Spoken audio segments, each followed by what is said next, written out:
Welcome to the Coaches Show presented by Terrell Insurance. I'm your host, Jared Christmas, and I'm here with Coach Blake Morrison. Coach, congratulations on last week's win against Huntington. Last week, we hit the midway point of the regular season with a 42-8 victory over the Red Devils. At this point in the season, how would you evaluate this year's team? I don't know. It's kind of like a which way the wind blows, you know. Because that first half, it looked like Woodville all over again. We were flat, and I thought all the way up until the game, I think the kids were focused. You just don't understand how kids going to respond to certain things. So I didn't think it would. Maybe they thought it was a little. I don't know. Maybe they thought it was going to be a little walk in a park. They came out and we sputtered, and I think we got our feet back underneath us, and we started executing. That's the biggest thing. We started executing because the first half execution was zero from the right routes to the right reads to even just the good old fashioned blocking, all that kind of stuff. And now I think we got our legs back underneath us, and after the second half, and started playing a little bit better. Well, Coach, we got off to a slower start than expected against Huntington, as you mentioned. What adjustments did you make that led to the turnaround and then the demanding 42-8 victory over the Red Devils? It was, like I said, it was execution and want to. Coming in the half, Huntington, they switched their front on defense. And so, it's kind of like, Coach, that guy you said was going to be right there is not there no more. And so when they switched everything up, and certain, we try to make it as easy as we can on offense with how we do things. And so, for example, we make this call versus, what we think is going to be an even man front. Well, they came out with an odd. Well, you can still run the same play, but the line has got to understand it's not this scheme now. It's an odd man scheme, and so you got to adjust. Block a little different. Yeah. It's just, okay, instead of a full zone, it becomes a kind of like a zone base. And then the running back understands he's got to do, now his eyes go from this defender to read for his cut. And it's just communication. Kids got to talk. And, I still say this. I'm a big believer in the schoolhouse, if teachers are complaining about kids talking too much, just put a helmet on them. They'll shut up. Okay. It seems like that's what they do. They just won't talk. And so we get in their half and say, okay, they went to an odd man front. So what do we got to check to? Now it becomes this instead of that. But if we call that and they line up in the even man front, it goes to this.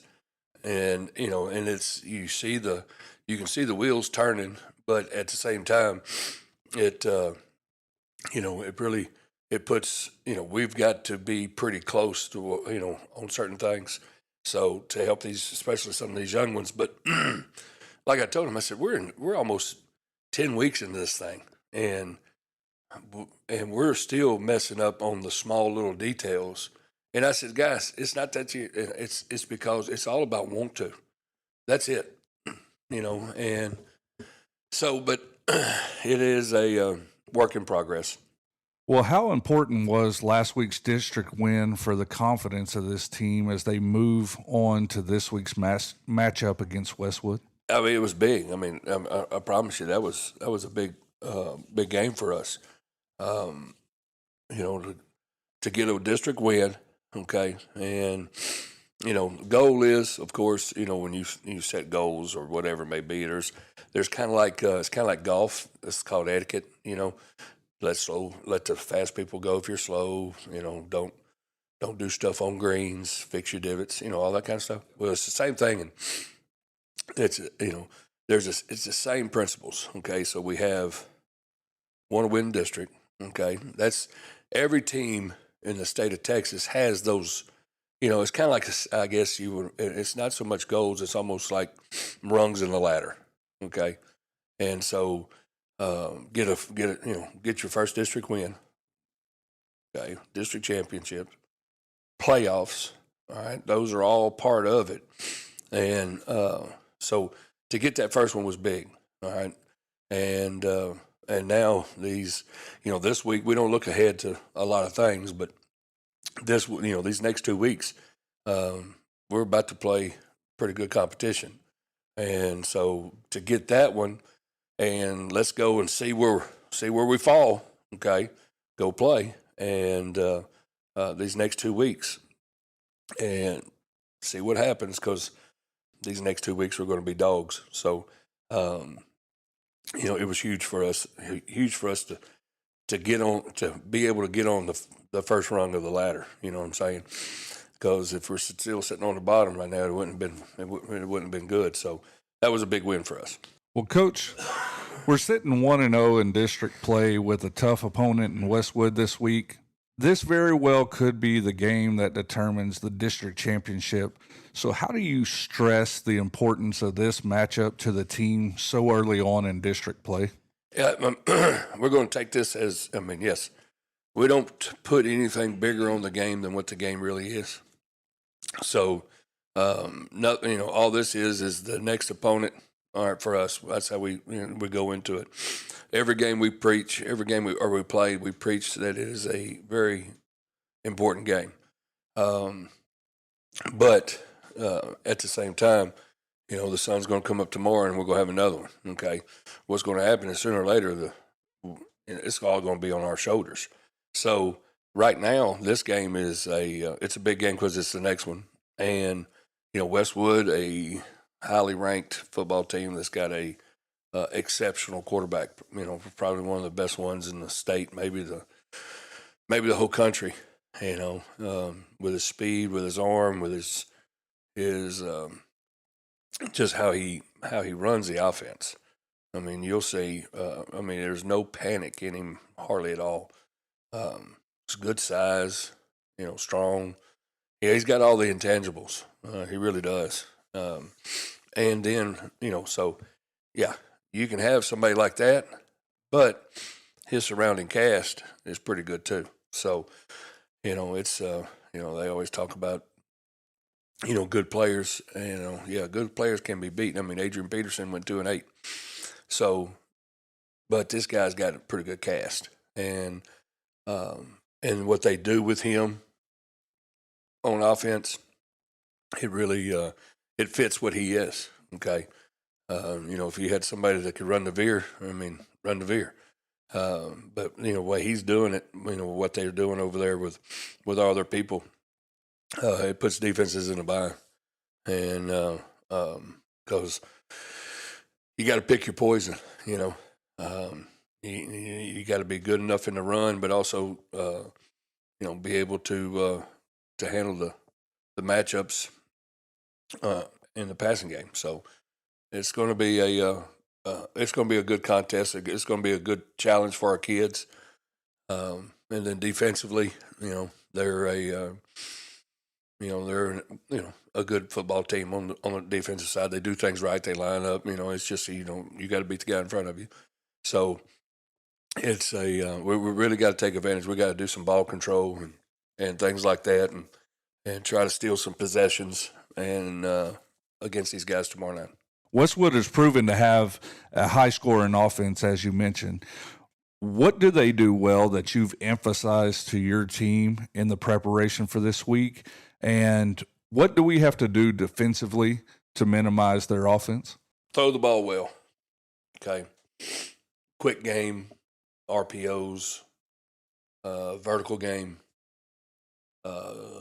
concept game. All of it, when you talk about the throwing game, they do it exceptionally well. Okay. The run game, is, is still there, okay, and it can still hurt you. That last year they had that other kid back there with him that made it really hard. Now this kid they got back there he's no slouch. He's a good runner. So it's and their offensive line, gets on people, stays on their blocks. So we've got to be sure, like we said, we've got to read our keys. We got to gap out. We got to keep things in front, and then we got to attack when it's time to attack. We've got to do those things, and the biggest one that scares me the most is we cover him, and he don't like it. Then he starts scrambling.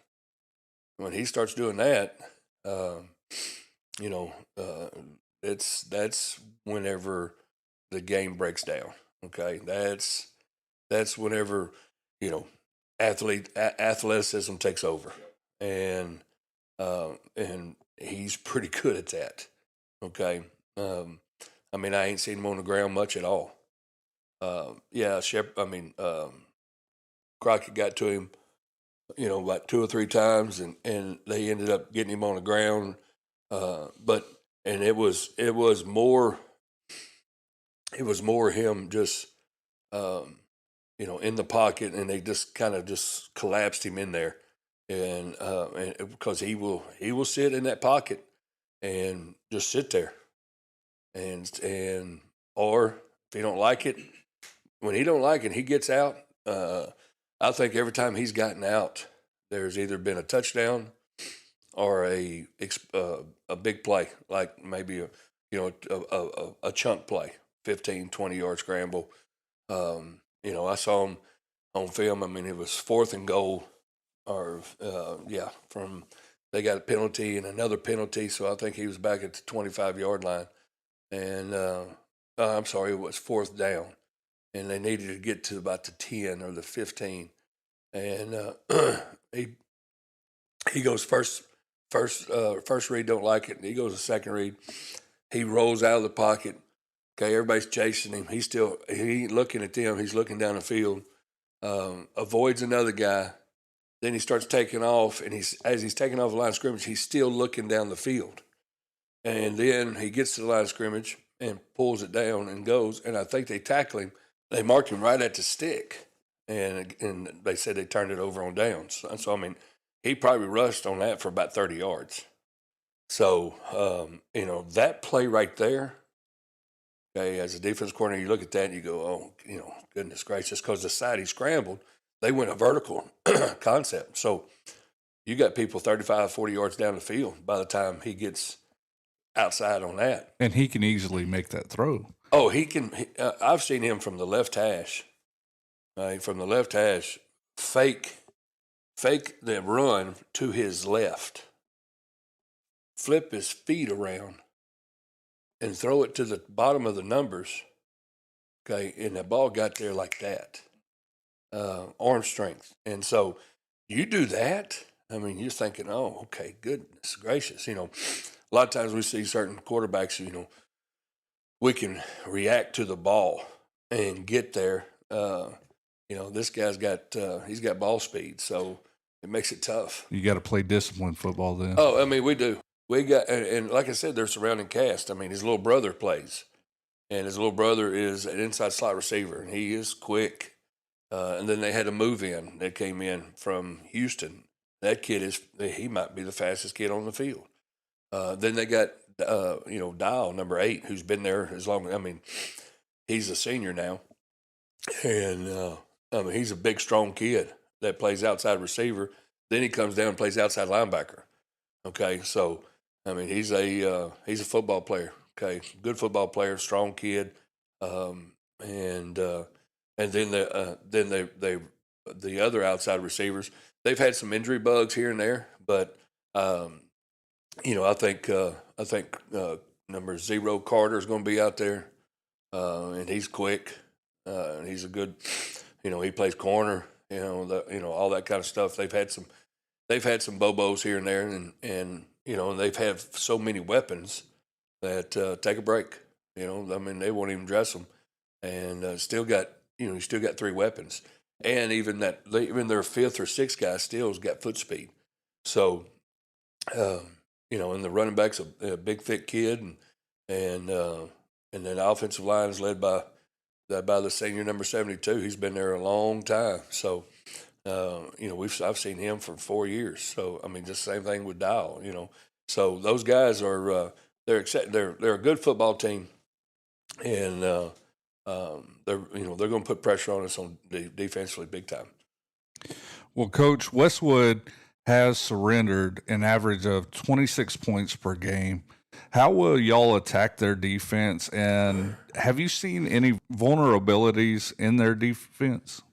Their kids know how to run routes, okay? And then those kids that run those routes, like I said, there's there's about 6 of them. They'll use about 3 of those guys and rotate them at their DBs so they understand, okay? Their free safety is a senior this year, and he's been playing pretty good. He's not much on the offensive side,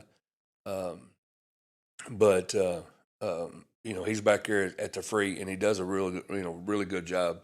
That's Sebastian. So so you got that quarterback back there that can get everybody lined up and get everybody in the right spots, and he's a good tackler. He's a real good tackler. So so throwing game, you got that, and then you got their nose guards returning from last year. So we kind of got an idea about him.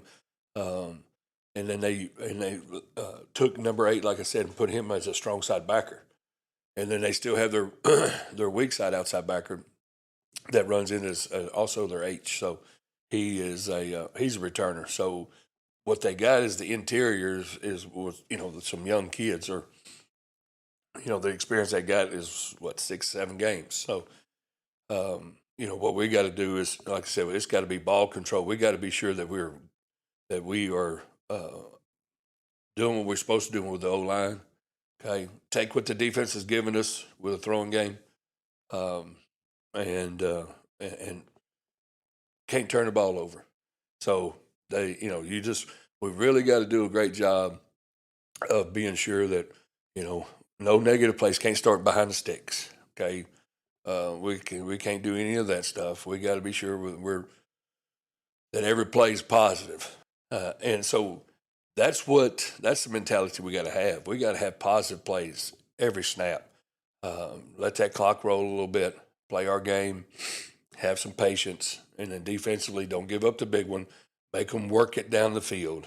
On all those type things. But offensively, we're going to have to control the football, and it can't be a possession where we're 3 and out and 28 seconds right off the clock. Well, lastly, Coach, what's it going to take Friday night for the Lumberjacks to come out on top against Westwood and keep building momentum in this district play? We got to be stingy on possessions. We got to control the ball, and we can't give up big ones. That's it. I mean, we got to make them work for everything they get. I think last year we gave them 3 freebies. Okay, I think they scored 6 times, so 3 of them were freebies. Busted coverage, all right, and then busted out a gap on one, and the other one was just, I don't know. I mean, the other one was, I really couldn't tell you what it was. There's my guy, there he goes. But I'm not worried about him, and so we just, I guess you can call it a busted coverage. So, those 3 things right there, those 3 big plays, without those, who's to say that they wouldn't drove down and scored? But, we've got to make them earn it. I mean, that's the bottom line. They're going to get their first downs, okay? If they score a touchdown, it's not the end of the world. If they score 2, it's not the end of the world. We just got to keep playing the 48-minute game and try to get better, because it's not going to be a physical game with, like a Shepherd game. I mean, they're throwing it out there and everybody's running, and it's going to be like a track meet. Everybody's going to get tired. So, I mean, that's the game. So we got to be good tacklers too.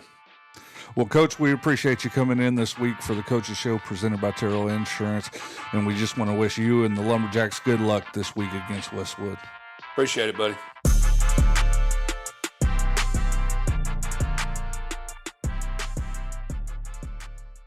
Welcome in, ladies and gentlemen, to this broadcast of Diboll Lumberjack football as we're coming to you live from Westwood Stadium on the west side of Palestine, Texas tonight as the Diboll Lumberjacks take on the number 4 ranked team in the state of Texas in Class 3A, the Palestine-Westwood Panthers. This is Alec Reyes and Jared Christmas with you on the call as you were just tuning in to the Coaches Show brought to you by Terrell Insurance Agency. Jalen could not join us this evening. He's dealing with with an illness, as we'll talk about that here momentarily.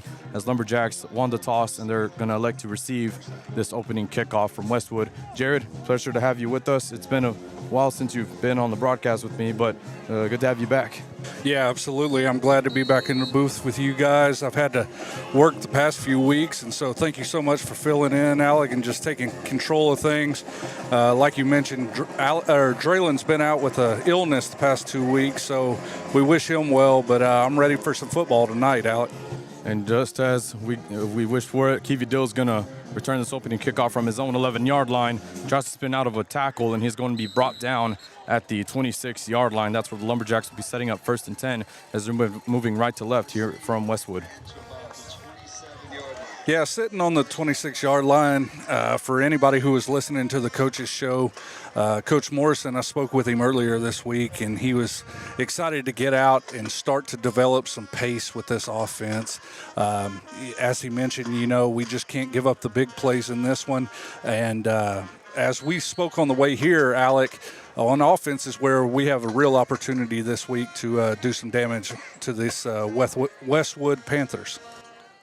We'll see what the offense does here, led by quarterback Riley Arambula, as on 1st and 10, he's going to hand the ball off to his cousin Xander Arambula, who plows forward for a pickup of about 5 on the play to the 31-yard line. It's going to bring up 2nd down for the Lumberjacks.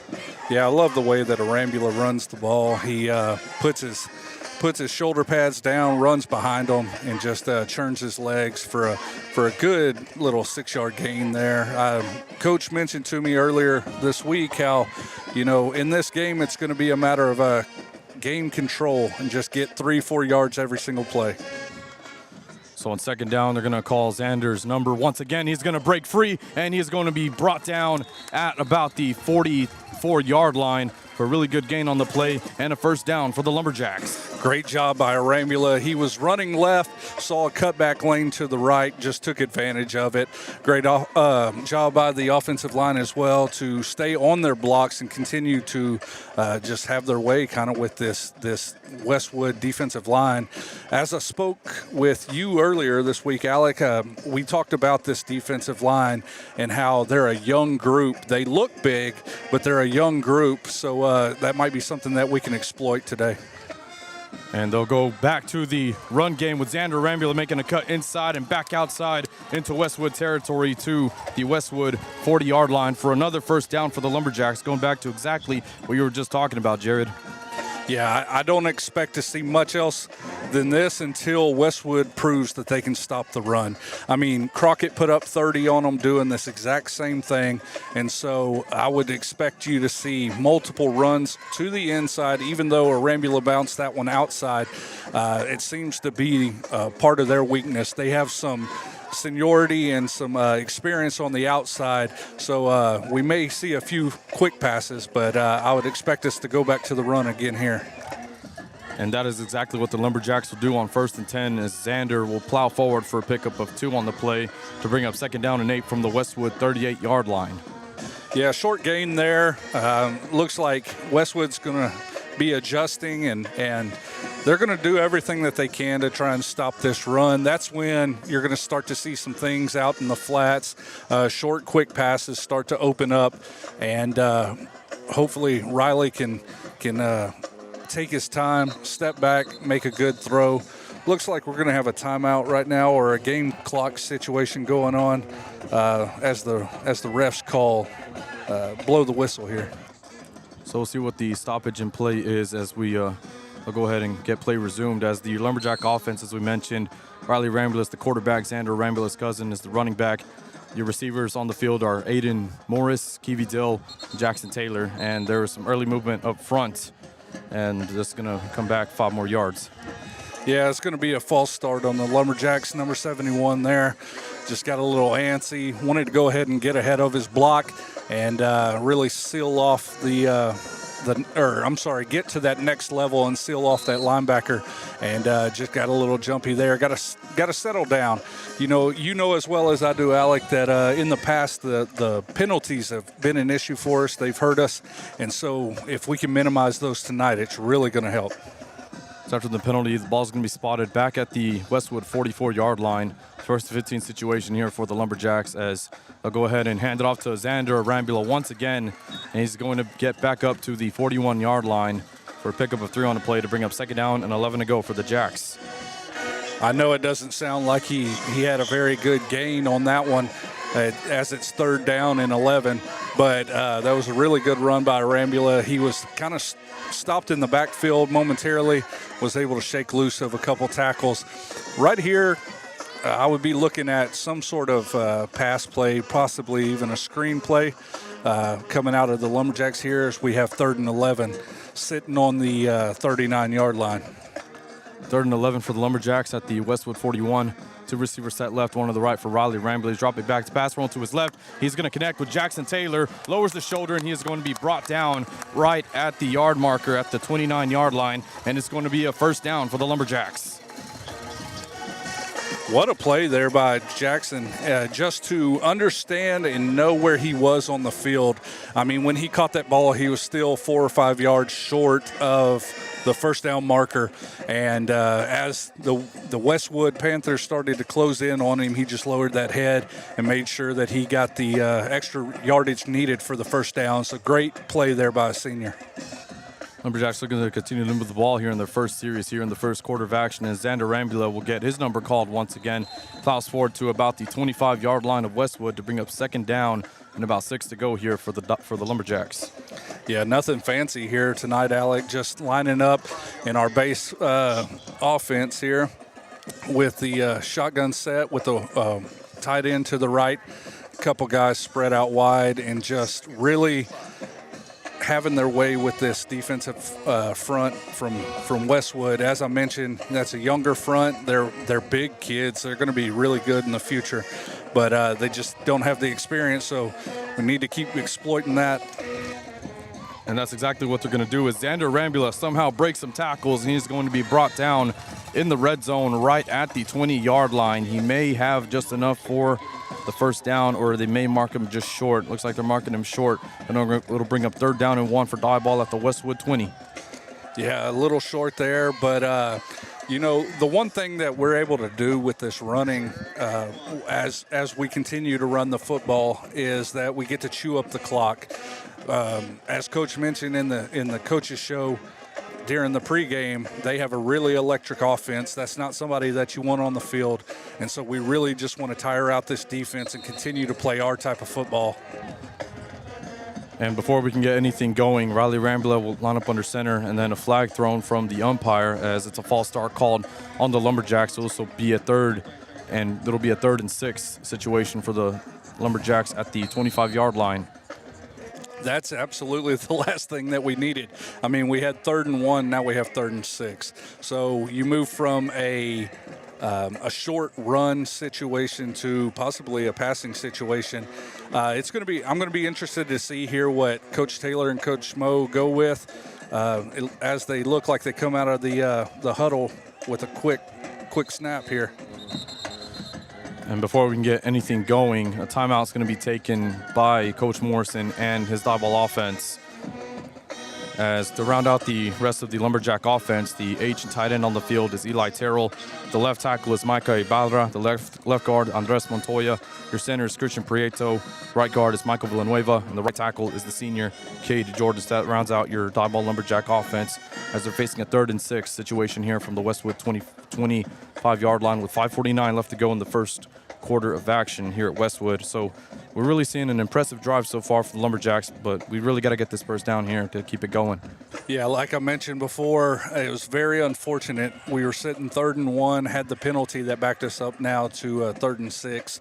As I mentioned right before that previous timeout, I'm going to be interested to see, does Coach Taylor and Coach Mo, do they draw up a pass play here, or do they continue to pound the football?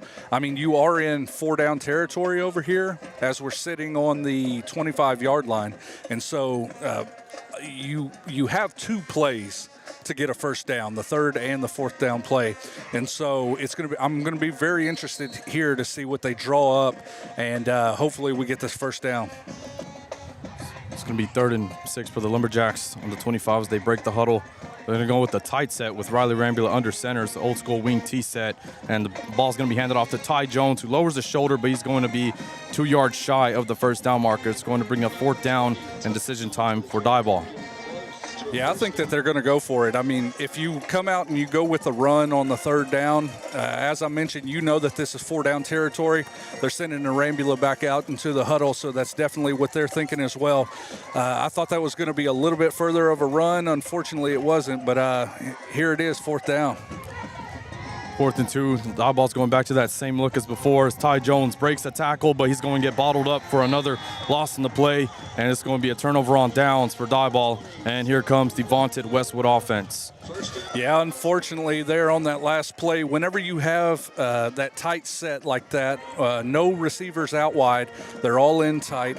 You allow the experience in some of those upperclassmen that are out there in the DB position, the defensive back position, the safeties to come up, right?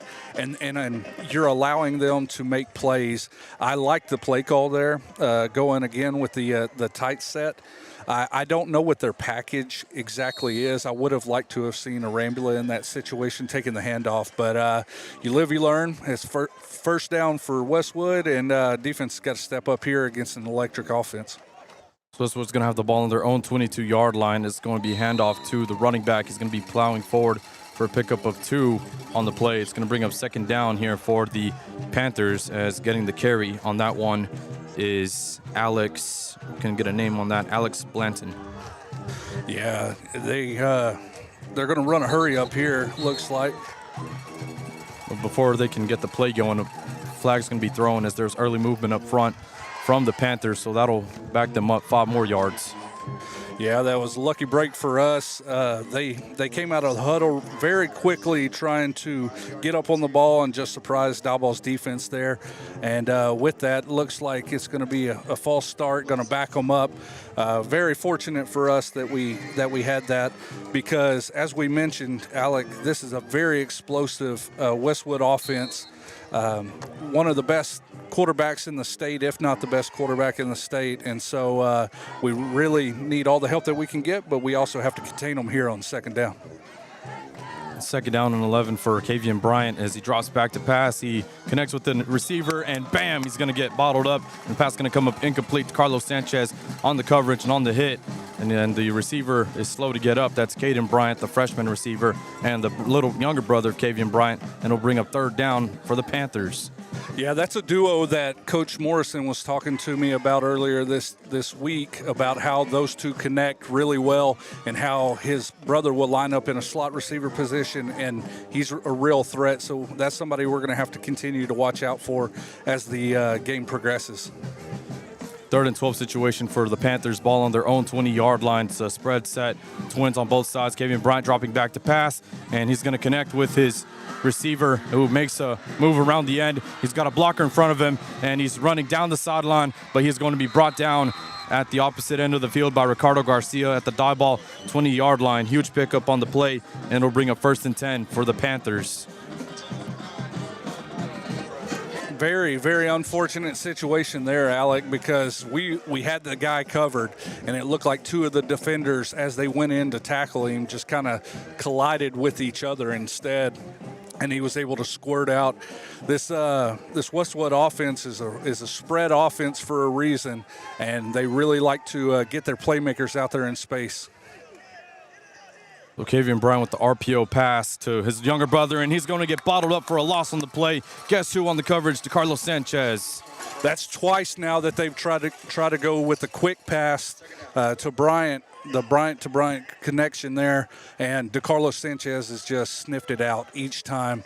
There's definitely something that they picked up on in their film session this week. Looked like the elder Sanchez really found him a key that he wants to exploit whenever they go to that quick pass.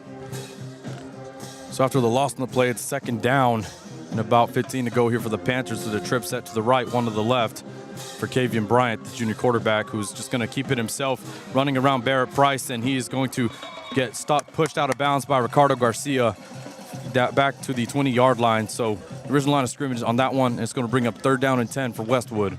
Yeah, Garcia was on the pursuit, but it was a huge play there by DeCarlos Sanchez to come up again and to force the quarterback to the sideline, and he even hit him and was able to force him out of bounds.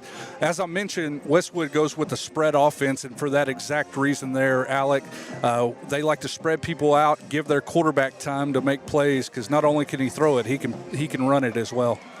And on 3rd down, Kavian Bryant's going to go down for a sack, and it's Joseph Parrish sacking him back at the 25-yard line for another loss in the play, and it's going to bring up 4th down for Westwood. Man, from what we've seen in our preparation for this game, looking at some game film and talking to the coaches, the interior of their offense, their linemen, are on both the offense and the defensive side of the football are some of the weaker points of this football team. And so we need to exploit every situation that we can get and every matchup that we can get. And so just a great play there by the Lumberjacks to get to the quarterback, causing some confusion and also causing a timeout from Westwood. So Westwood's going to burn their first timeout. The half will go ahead and play some commercials here. You're listening to Diboll Lumberjack Football on YouTube through C4 Media.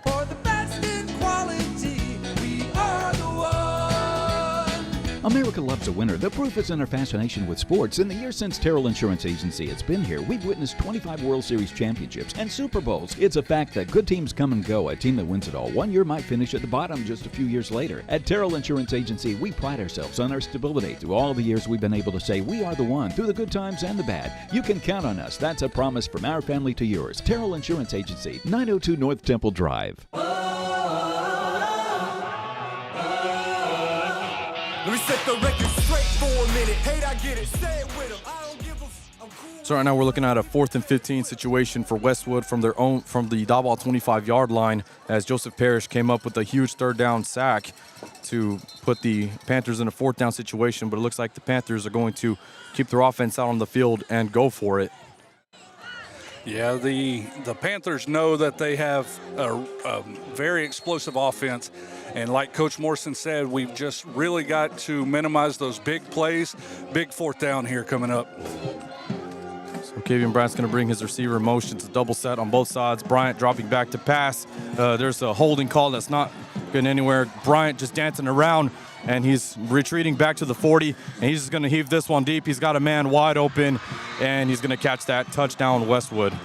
That's so unfortunate. Such a great play there by the Lumberjacks to really contain the quarterback there. They were sticking to each and every one of their receivers, to the Westwood receivers, and just one of the receivers was able to slip in behind DeCarlos Sanchez, who was in the flat. He was exactly where he was supposed to be. The safety was playing his own coverage and also looking at a different receiver. Very unfortunate, but with that spread offense, whenever they have time to sit back in the pocket like he does, and just an explosive player like Brian is, able to make some plays and make things happen when they shouldn't have. With any other team that we've played this year, Alec, that would have been a sack or at least a turnover on down. So very unfortunate for us, but that's what happens when you play a really good offensive team like these Westwood Panthers. So. And the extra point by the kicker, Pacheco, is good. So Westwood drawing first blood here in the first quarter, 7-0 lead, as you're listening to Diboll Lumberjack Football on YouTube through C4 Media. You can depend on a Mueller metal roof. We were fortunate enough to be able to build a house on family land, and we've really enjoyed being out here. we couldn't ask for a better place to raise our boys. Our home builder, I don't believe, had ever had an experience with working with Mueller and had nothing but great things to say about the company, about the process. Everybody was professional. If anybody mentions the word metal, we say we know a guy and give them the phone number to Mueller. Find out more at MuellerINC.com. Yeah. Let's go. We just gotta go hard. I go the hardest. So the Palestine-Westwood Panthers score first. Kevin Bryant connects with his receiver for a 25-yard touchdown. Extra point good as Westwood goes up 7-0, 2:05 remaining in the first quarter of action here from Palestine tonight on a really warm night, but with a light breeze, so feels pretty good outside as we're calling it from the roof of the press box here at Westwood. As the kickoff by Pacheco is set, the Lumberjacks have two back deep to receive. It's Tyrese McMillan on the far side. On the near side is Kiwi Dill, and this is going to go in Dill's direction. He is going to field it from his 5-yard line, and he's just going to go straight forward. He finds a lane, and he's just going to run it inside a tackle down at the 37-yard line. But a really good return on the play for Kiwi Dill, and the Lumberjacks will set up 1st and 10 at the 38. Great return there by Dill. That's something that we need to continue to look at, or something to keep your eye on, Alec, as the game progresses, because there is a breakdown in their kick coverage there, and Kiwi had a huge hole, a giant gap. Unfortunately, it was so big that I think that the coverage team identified it just in time to get over there and stop him. But Diboll's going to come out again on the field, and first down, see what we can do here. Diboll's going to go with the trip set to the left, but it's going to be a handoff to Xander Rambula, who makes some cuts and then some, and he's going to be brought down for a pickup of 9 on the play down to the 47-yard line of Diboll. It's going to bring up 2nd down and 1 for the Lumberjacks. Yeah, good little run there, and setting us up nice here on 2nd down and 1. Just like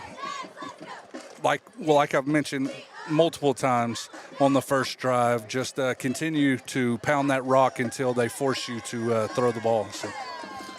2nd and 1. Xander's going to get his number called once again, and he got brought down by the helmet, but no call on that one. But fortunately, Xander's going to get the first down at the 48-yard line of Diboll. Super unfortunate that there was no referee in position to see that face mask, because I've never seen a kid's head whip around like that if it wasn't a face mask. But great job there. Great run by the Lumberjacks, just able to penetrate, get the 1 yard that you needed, and setting up good here on the 48-yard line. So we go 1st and 10 for the Lumberjack offense. Xander Rambula getting the ball once again. He is going to be brought down at the Westwood 49-yard line for a pickup of 4 on the play to bring up 2nd down for Diboll. Yeah, Diboll going again with the same sort of run play. As I mentioned, they're going to continue to try and pursue the run as long as they can get 3 to 4 yards each and every time.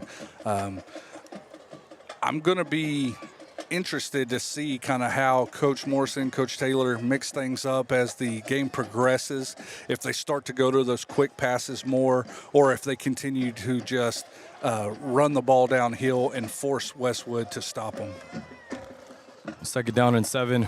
Rambula's going to get his number called once again, and he's going to be brought down right at the sticks for another first down at the Westwood 42-yard line, and that should take us to the end of the quarter. And that's exactly what will happen, as after 1, Westwood has a 7-0 lead over the Diboll Lumberjacks. We'll be back with the 2nd quarter. Listen to Diboll Lumberjack football on YouTube through C4 Media. Made in America. A simple idea that means everything at Mueller Metal Roofs and Buildings. It means local branches, dealing with friends and neighbors you trust. It means innovation, leading the way with better solutions. It means caring about our products, and even more about the people who use them. It means pride in a job well done. Mueller, made in America, made to last. What's in a name, a reputation to bring you service and quality? What's in a name? What's in a name? Our reputation at Terrell Insurance Agency. What does tomorrow hold? Good things if you plan correctly. And Terrell Insurance Agency can help you do just that. We offer auto, home, and business insurance. That's Terrell Insurance Agency, 902 North Temple Drive.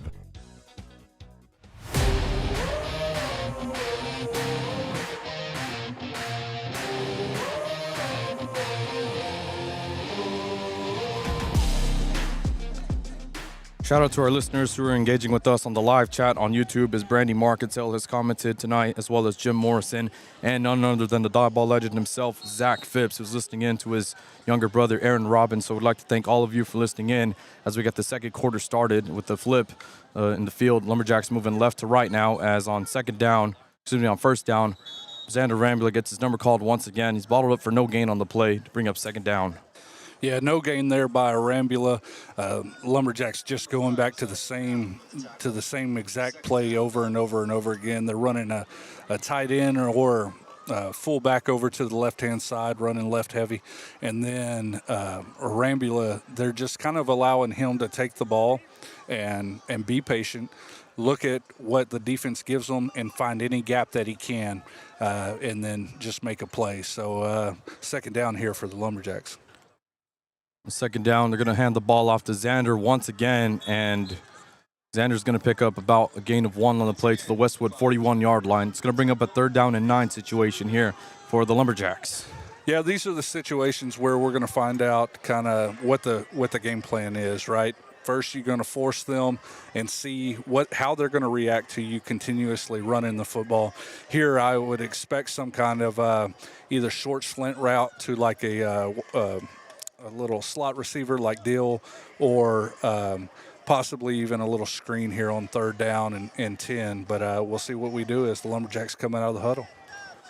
It's going to be a 2-receiver set right. Aaron Robbins, lone receiver, lined up left. It's going to be a pass for Riley Rambula. He's looking deep for Kiwi Dill, and he connects with him in the red zone at the 17-yard line. It's going to be a 1st down for the Lumberjacks in the red zone.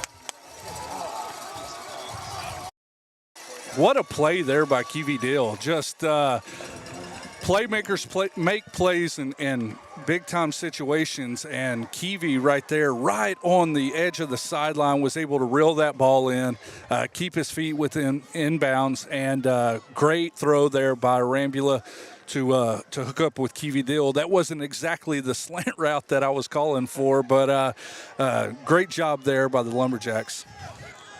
1st and 10, it's a trips receiver set to the left. It's a low snap, but they're able to get the handoff to Xander. But Xander's going to get bottled up, but he's still churning forward, and he's going to be brought down for no gain on the play to bring up 2nd down for Diboll. Yeah, Rambula there, he kind of got bottled up at the line of scrimmage. Good job by Riley Rambula to reach down on a low snap and recover that one. It could have been bad, but he was able to connect with his cousin or brother, cousin, and get the handoff. And the thing that I love about Rambula is just how after first contact he continues to turn those feet and get those extra yardage. And Xander's going to get his number called once again. He bounces outside and then back inside to about the 13-yard line of Westwood. And it's going to bring up 3rd down and about 7 to go here for the Lumberjacks. Yeah, Lumberjacks sitting here with about 7 to go, 7 yards to go for a 1st down. And 3rd down, as we mentioned before, when they were in the red zone on the opposite end of the field, this is 4-down territory, so it's going to be interesting to see what the Lumberjacks call here. On 3rd down and 7, it's a trip, 2-receiver set left, 1 to the right, and Xander Rambula plowing forward, breaking tackles, and he's going to be brought down 1st and goal at the 2-yard line. He carried 4 Panthers with him. Yeah, that was nothing but pure effort there by Rambula, just to not be denied. It should not have been a 1st down. However, he said that if you're going to bring me down, it's going to take 2 or 3 or 4 of you to do it. And so great hard running there by Rambula, keeping his feet going, and nearly had the touchdown there. So after the strong run by Rambula, it's 1st and goal, Diboll on the Westwood 3-yard line as the Lumberjacks come out with the 2-receiver set left, 1 to the right. as Riley Arambula, Tom's just going to take it himself, lowers the shoulder, and he is in the end zone. Touchdown, Lumberjacks. Riley Arambula from 3 yards out. Yeah, what a great play there. Good play call by the offensive coordinator as well. Just letting the quarterback keep it there, run in. Everybody's expecting the other Arambula to have the football. And so great play call there for him to pull it and just run around the end for the touchdown. So it'll be the freshman Ivan Gomez on for the extra point try to tie this game up with 8:39 remaining in the second quarter, as Gomez's kick is up, and it is good. We've got a tie ball game here in Palestine as the Lumberjacks have tied things up after a 3-yard touchdown run from Riley Arambula. You're listening to Diboll Lumberjack Football on YouTube through C4 Media. Attention East Texas. When it comes to welding, fabrication, hydroblasting, sandblasting, vacuum truck services, and plant maintenance, there's only one name you need to know: PPR Industrial Services. Located in Lufkin, Texas, PPR delivers top quality services with 24/7 support. The mission to exceed customer expectations, PPR focuses on safety and excellence in every job. Call them today at 936-676-0982 and let PPR handle your toughest projects. PPR Industrial Services, where quality matters. Let me set the record straight for a minute. So Lumberjacks just tied it up a moment ago as Riley Arambula took it himself on a designed quarterback run into the end zone for a 3-yard touchdown. The extra point by Ivan Gomez is good, and the score is 7-7, but the scoreboard operator here is having a slow day as he just changed the number up on the scoreboard as the Panthers return unit is out on the field, as well as the Diboll kickoff unit, as Ivan Gomez will handle the kickoff duties here for the Lumberjacks. And Westwood having 2 back deep at their own 15-yard line to field this return. What a great job by Diboll. I'm really excited to see how this game progresses. And it's going to be a short kick for Gomez, and it's going to be fair caught at the 39-yard line of Westwood by the upback. So it's going to bring up 1st and 10 for Westwood. And before I can let you talk, guess who's commenting in on the live chat? It's none other than our partner, Draylon Fussell. Yeah, my boy Draylon.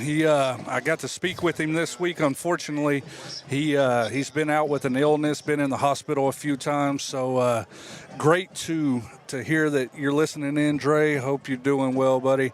And hopefully you're back up here calling the game next week with Alec. And hope you heal up quickly, sir.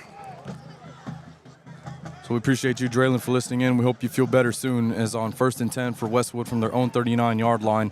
To trip receiver set to the left for Kavian Bryant, the junior quarterback, with the back line up to his right. And it's going to be a handoff to the back, as he is going to be chopped up by Aiden Chavis at about the 42-yard line for a pickup of 3 on the play. We'll bring up 2nd down and 7 to go here for Westwood. Yeah, great job by Chavis to come up and make that tackle.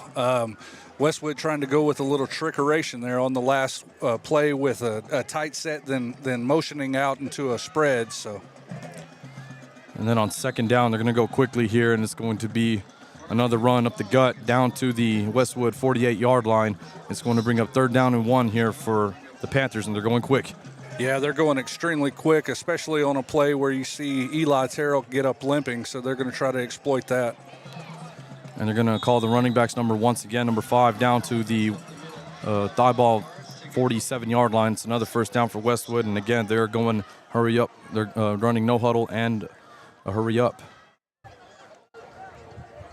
So we'll go ahead, and before we can get anything going, it looks like there's a stoppage for an injury timeout, as limping off the field is Luis Arambula. He's got a little issue going on with, looks like, his arm. So in his place will be A.J. Emmons, who's trotting out onto the field, the sophomore linebacker.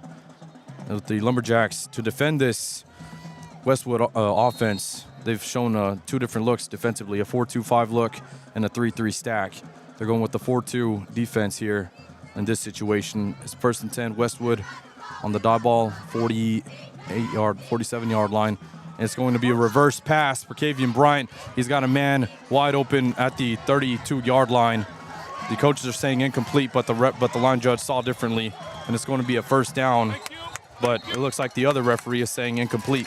Yeah, thankfully the back judge saw that it was an incomplete pass, that the ball hit the turf as he went down. I can tell you right here, though, Bryant for Westwood is patting his own chest saying, my bad, to his receiver, number 17, because the reverse pass there was wide open for 17. Unfortunately, fortunate for us, but unfortunate for Westwood that Bryant threw a bad pass. Looked like he didn't have a good handle on the football, but we're sitting here now with second down, it looks like.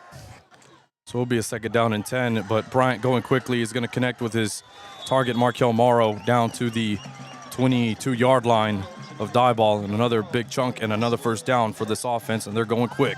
Yeah, another hurry up by Westwood here. They just want to catch Diboll on their heels, and that's a little slant route by number 9, something I'd continue to watch as this game progresses if I was Diboll.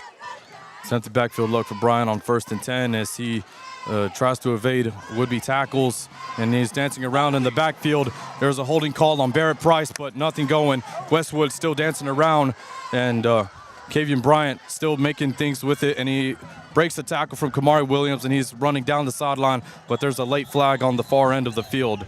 Thank goodness there was a late flag, because they did not call the holding penalty on Price that was over here, nearly had his jersey ripped off of him.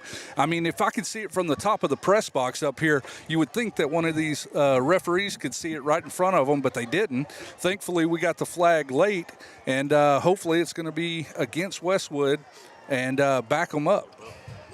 And it will be a holding call on the Panthers, and the ball is going to be spotted back to the 26-yard line in Diboll territory. So we're looking at a first down here for Westwood. First down and 12, it looks like. Yeah, I'm not exactly sure what the situation was there. I mean, because it was down the field, they backed them up from the spot of the foul, but Diboll's going to have to contain that quarterback there and keep him in the pocket. On 1st and 12, it's a design quarterback run for Bryant, but he's got nowhere to go as it's stuffed up once again by Ricardo Garcia. And also coming in to do cleanup duties, Luis Arambula. It's a huge loss on the play down to the 35-yard line, and it's going to bring up second down and long for Westwood. Man, thankfully on that play, great play call by the coaching staff there to kind of send the house on that one. They knew they needed to get to Bryant and just close him up in the backfield, and that's exactly what happened.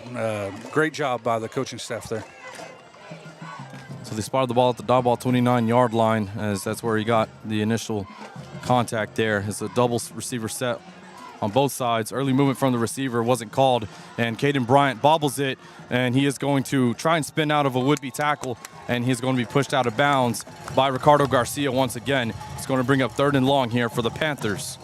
Yeah, great play there by Garcia to come from like an outside linebacker, inside safety type position to run over and be part of that play, because unfortunately, Sanchez wasn't able to get off the tackle, and so good position here for the Lumberjacks sitting on 3rd down and long. On 3rd and long, the Lumberjacks are going to bring their 3-3 stack to defend this Westwood spread attack. Bryant looking to the near side, or to the far side, to his intended target, down to the 18-yard line. He's going to be 8 yards shy of the sticks, and it's going to bring up 4th down and about 7 here for the Panthers. Yeah, unfortunately, that was just a really good play by Bryant, throwing it to the sideline over the top of 2 Lumberjack defenders, and putting it in a position that only his receiver could catch and catch the ball or have a play at the ball. And so just a really good play by a really good athlete there. So on 4th down and 4, the Panthers are going to go for it. Bryant is going to find a receiver in the flat, and it's going to be Markel Morrow, who's going to be brought down right at the 2-yard line by Tyrese McMillan. It's going to be 1st and goal, Panthers. Great effort by McMillan there. I thought that number 9 for Westwood was just going to kind of waltz on in the end zone. That's that exact same play that I was talking about earlier, where you have number 9 lined up in the slot position, coming across on the quick slant route, and just something that they're going to continue to exploit. So on 1st and goal, Bryant's going to dance around and then just trot into the end zone for another score in the night for Palestine-Westwood as they regain the lead. Yeah, just went with a design quarterback run there. As I mentioned earlier in the broadcast, Alec, I mean, whenever you line up in a spread style offense like that, you're really pushing a lot of those interior defenders out and forcing them to cover the pass, and so it really leaves gaps within the interior for a playmaker like Bryant to really exploit. So good play call by Westwood, and just we're going to have to come back out, drive it down the field, and score here again before halftime. Alec, unfortunately for us, as Westwood makes their extra point, unfortunately for us, we were sitting down here in the red zone on the first drive of the game. We had a 3rd and 1, and a penalty backed us up. Well, we've had minimal penalties so far here in the first half, but right now we could be tied with Westwood, or actually it looks like they called the extra point incomplete or no good. And so we could actually be sitting right now with 14 points if we could have minimized the penalties and just converted that 3rd and 1 while we were in the red zone. Those are the little mistakes that add up against a really good football team like Westwood. Yeah, and anytime you're playing a ranked team like Westwood, or just any team in general, you gotta limit any mistake you can, because they could come back and bite you. But still, the Lumberjacks still have 2 quarters left to play and 3 minutes left in this one because there's still a lot of ball game left to play to tie this up and possibly come out of here with the win. But everything's just gotta play right, read your keys, and don't make any mistakes, as you mentioned, Jared. Yeah, you just got to play that fundamental football and just make sure that you're keying on the guy that you're supposed to. But unfortunately, with a team like this, you've also got to make sure that you keep an eye on their quarterback as well, because he's one of those playmakers who can make anything happen just by himself. So it's going to be a deep kick fielded at the 15-yard line by Kiwi Dill, and Dill is just going to be brought down by the turf monster. The ball slipped out as he touched the ground, but officials are going to go ahead and rule him down at the 35-yard line. So it's going to bring up 1st and 10 for Diboll. Very unfortunate there. It looked like the turf monster just reached up and grabbed Kiwi by the shoelaces there, tripped him up, and he had another gap. Had a few Westwood defenders in the gap that he was going to have to deal with. But good return, sitting on the 35-yard line. The clock, unfortunately, is at 3:27, which is not going to be a benefit to us right now. But we're going to have to play our game, drive the field here, and put it in for a score before the half. So on 1st and 10, the ball is going to be handed off to Xander Ramble, who runs it off tackle down to the 39-yard line of Palestine for a really good pickup on the play for 2nd down and 5. I'm going to be very interested to see here, Alec, if Diboll starts to run more of a hurry-up offense, because clock is ticking down. It's at 3:02 right now, about to hit 3 minutes even, and that's just a time that is continuing to tick off of the clock right here as we continue on 2nd down. So on 2nd down, it's a play-action pass. Riley Rambula dropping back to pass. He's got a man deep, and it's going to be bobbled up and then caught by Aaron Robbins. He catches it on the tip drill. Here he goes, 10-5, touchdown, Lumberjacks. What a crazy play. Oh, my goodness, as Rambula was trying to throw the pass, Alec, to Jackson Taylor. It bounced off of the helmet of a Westwood defender, and thankfully we just had a Lumberjack in the area who was able to reach up, grab the ball. I believe it was Robbins on the play, grab that football off the tip drill and run it in. Just a crazy event there that happened, and able to punch it in for a touchdown. So great job there to continue with the play even through the chaos. So the extra point by Ivan Gomez is good, and for the first time tonight, the Diboll Lumberjacks with a 14-13 lead over the number 4 Palestine-Westwood Panthers. You're listening to Diboll Lumberjack football on YouTube through C4 Media. Let me set the record straight for a minute. Hate, I get it, say it with them. I don't give a f, I'm cool with it. Player, peep the fans with them. Yeah, they gon' remember mine. For the best in quality, we are the one. America loves a winner. The proof is in our fascination with sports. In the years since Terrell Insurance Agency has been here, we've witnessed 25 World Series championships and Super Bowls. It's a fact that good teams come and go. A team that wins it all one year might finish at the bottom just a few years later. At Terrell Insurance Agency, we pride ourselves on our stability. Through all the years, we've been able to say we are the one, through the good times and the bad. You can count on us. That's a promise from our family to yours. Terrell Insurance Agency, 902 North Temple Drive. Yeah. So the Diboll Lumberjacks take a 14-13 lead over the Palestine-Westwood Panthers with 2:35 left to go in the second quarter, as it was a 61-yard touchdown pass from Riley Rambula to Aaron Robbins, but it was the play that unfolded that was crazy. Riley was throwing it to Jackson Taylor, and it was underthrown, but then the volleyball match ensued, and it was up in the air. Aaron Robbins caught it. There was nothing but green grass between him and the end zone. He just took it. Extra point by Gomez is good, and the Diboll Lumberjacks are up 14-13 as Ivan Gomez squibs this one. It bounced off a Westwood player, but it's going to roll out of bounds, and here comes the flags. Yeah, unfortunately, it went out of bounds. I'm not exactly sure there, Alec, if that was supposed to be a squib or if they were actually attempting the onside kick and trying to get it to bounce, and it just never did. Either way, looks like Palestine-Westwood's going to take it over, going to be on the 38-yard line, it looks like. And so there's a lot of time left in this second half. There's 2 minutes and 35 seconds, which is not a lot for an offense like Westwood's. We saw that quick slant route by number 9 multiple times in the second quarter here, and so that's something I'd really be defending if I was Diboll. This is going to be a bubble screen to Caden Bryant as he's going to be pushed out of bounds inside of the Diboll 49-yard line as Bryant connects with him on a bubble screen, and he takes it up to the 49 for a first down, Panthers. Yeah, that was actually a really good play call by Westwood to run Bryant out into the bubble screen as they go back into the hurry-up. Lumberjacks defending this with a 3-3 stack, 3 down linemen, 3 linebackers, 5 defensive backs as the Panthers come out with 2 receiver sets on both sides of the plate. Running back lined up offset, Kavian Bryant to the left.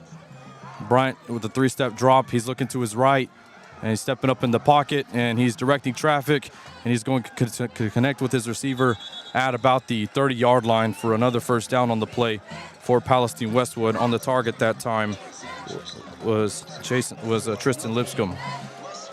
Yeah, unfortunate for Diboll that the Westwood player was able to get out of bounds. That's something that we have to do right here is keep them in bounds as they run the hurry up again.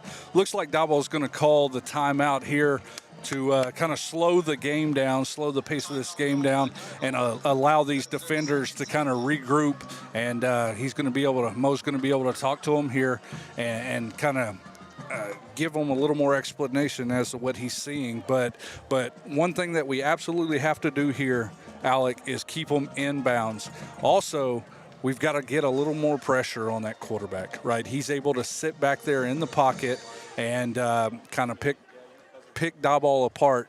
On that last play, Diboll really covered Westwood very well and had all of the receivers covered. Unfortunately, Bryant was able to kind of flush out of the pocket, roll out to his right, and motion his receiver away from the defender and just put it into a tight little pocket that only his receiver could get it to. That's what you're going to see with an elite quarterback like Bryant. And so really good defensive play there by the Lumberjacks. It's just we're going to have to put some more pressure on that quarterback and force him to make some mistakes. The Panthers offense back out on the field, 1st and 10 from the Diboll 32-yard line. 4 receivers set to the right. Bryant looking to the left side, and it's underthrown, but the receiver is able to make the catch. It's Kason Dial on the play for a pickup of 8, and it's going to bring up second down with 2:05 remaining. Let's see if the Panthers can get another play in time before the 2-minute timeout. They're going to go ahead and head to the sidelines. So real quick, Alec, I just want to give a quick little shout out. And I want to apologize to all the listeners for me continuing to fumble and stumble over my words. But I want to give a quick shout out to my daughter, who was very quick to text me and let me know that, Daddy, you're stinking it up out there. Quit stumbling over your words. And so, baby girl, I'm doing the best that I can, okay? Just hang in there. Draylon will be back next week, hopefully. And so you'll get the regular broadcast back that you're used to. But So we appreciate the Christmas girls for listening in as you're listening to Diboll Lumberjack Football on YouTube through C4 Media. Terrell Insurance has been a proud supporter of Diboll Lumberjack athletics for over 30 years. From the Lumberjack Cups of the 90s and the touchdown footballs of the 2000s, Terrell Insurance has been there for the Jacks. Terrell Insurance has been a proud supporter of Lumberjack fans off the field as well. For all of your insurance needs, visit Terrell Insurance in Diboll. Yeah. Let's go. We just gotta go hard. I go the hardest. So after the 2-minute timeout, it's a second down and 4 situation here for Westwood. 3 receivers bunched up to the right of the formation. Bryant dropping back to pass. He's getting pressure in the pocket, and Barrett Price gets a hand on him. The ball is out, and we're still awaiting an official signal yet to see who got it back. Somehow Westwood was able to get it back, but able to force the fumble on that for a loss in the play, and it's going to bring up third down. yeah, really great job by the Lumberjacks there to get to Bryant and force the fumble. I wasn't sure if he was going to be able to fall back on the football. It looked like he did. He was able to squeak underneath the bottom of the pile and get the football back, unfortunately for Diboll. But really great job by the defense there to put pressure on Bryant. And let's see what they do here on a 3rd and 9 situation. 3rd and 9 for Westwood. Ball at the Diboll 30-yard line. Bryant with the 3 receiver set right, 1 to the left. He's dropping back to pass. He's getting flushed in the pocket, and he's got Kason Dahl open at the 15-yard line. He's plowing forward. It's going to take 3 Diboll defenders to stand him up down to the 15-yard line with 57 seconds left in the first half. Yeah, I wasn't sure, Alec.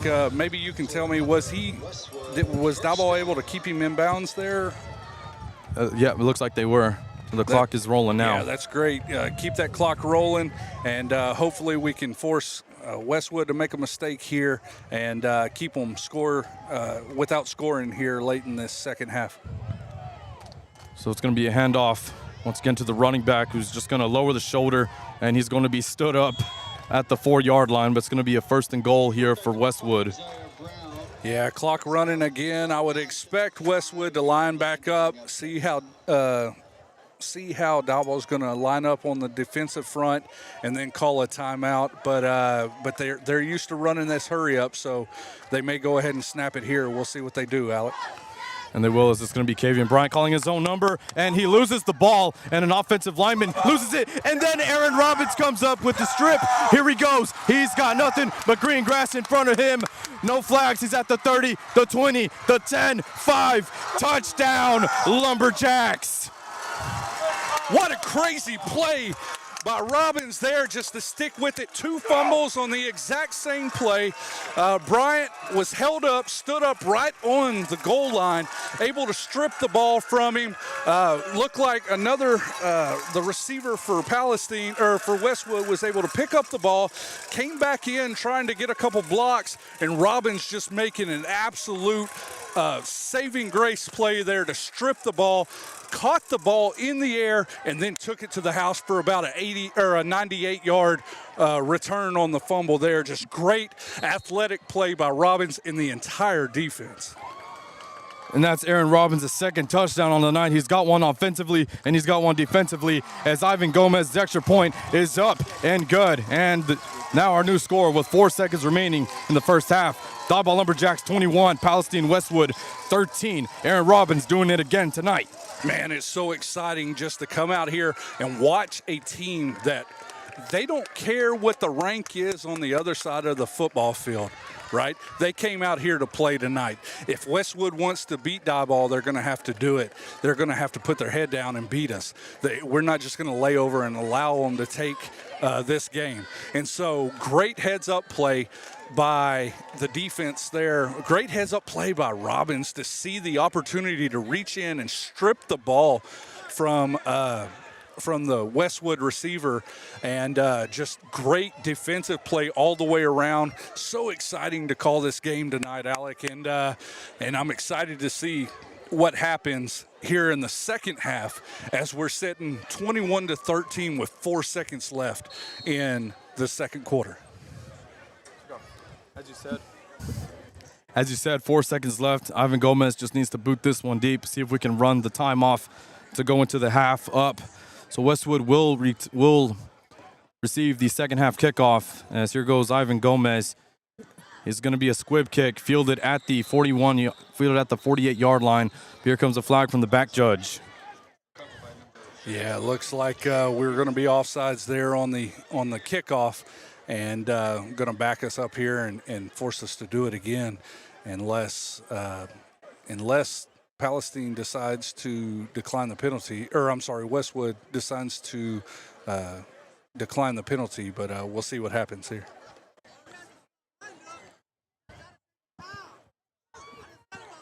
So it's going to go ahead and be another penalty on the Lumberjacks, and the kickoff unit is going to stay on the field for this. It looks like, or actually not. Ivan Gomez was staying on the field, but he's coming to the sidelines now. So the Lumberjack defense needs to hold here as Westwood has the ball, 4 seconds left, and they have the ball at the 47-yard line of Diboll.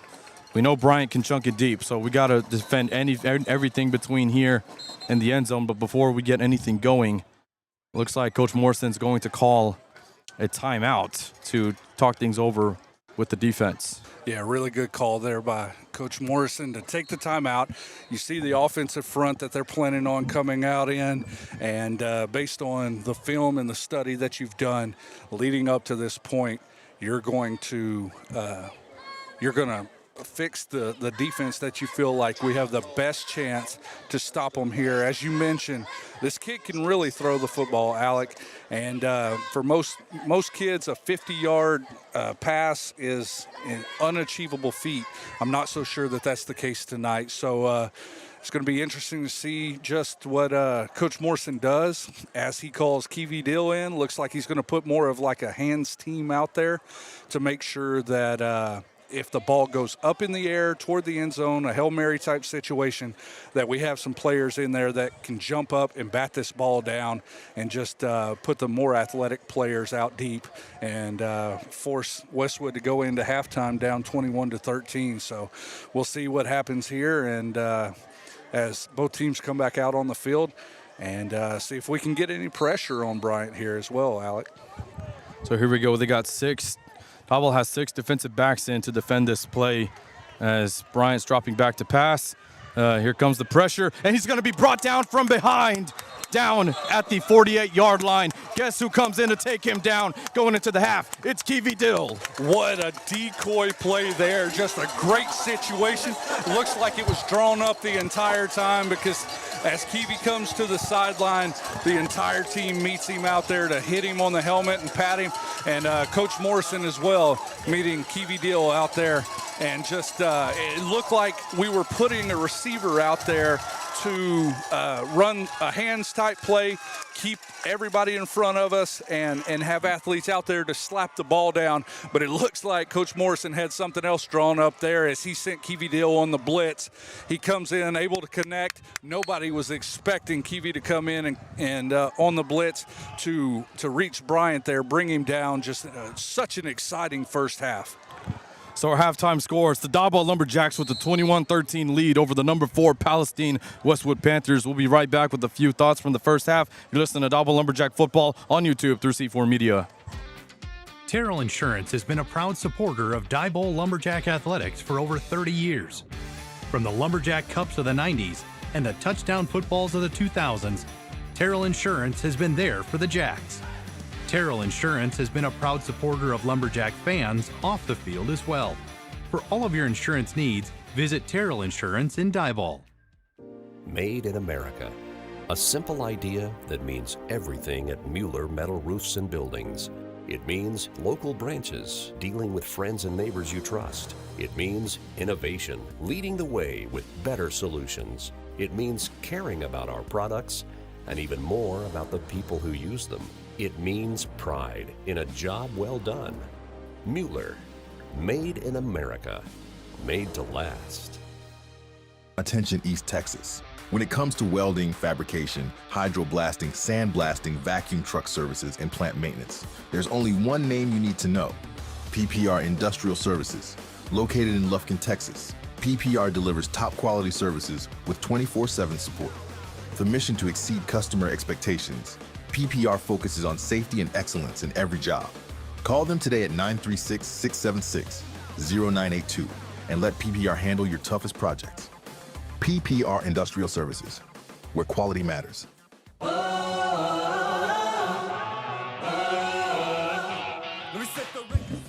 Your halftime score from Westwood Stadium here in Palestine. It's the Diboll Lumberjacks with a 21-13 lead at the half as we take a look at how we got here.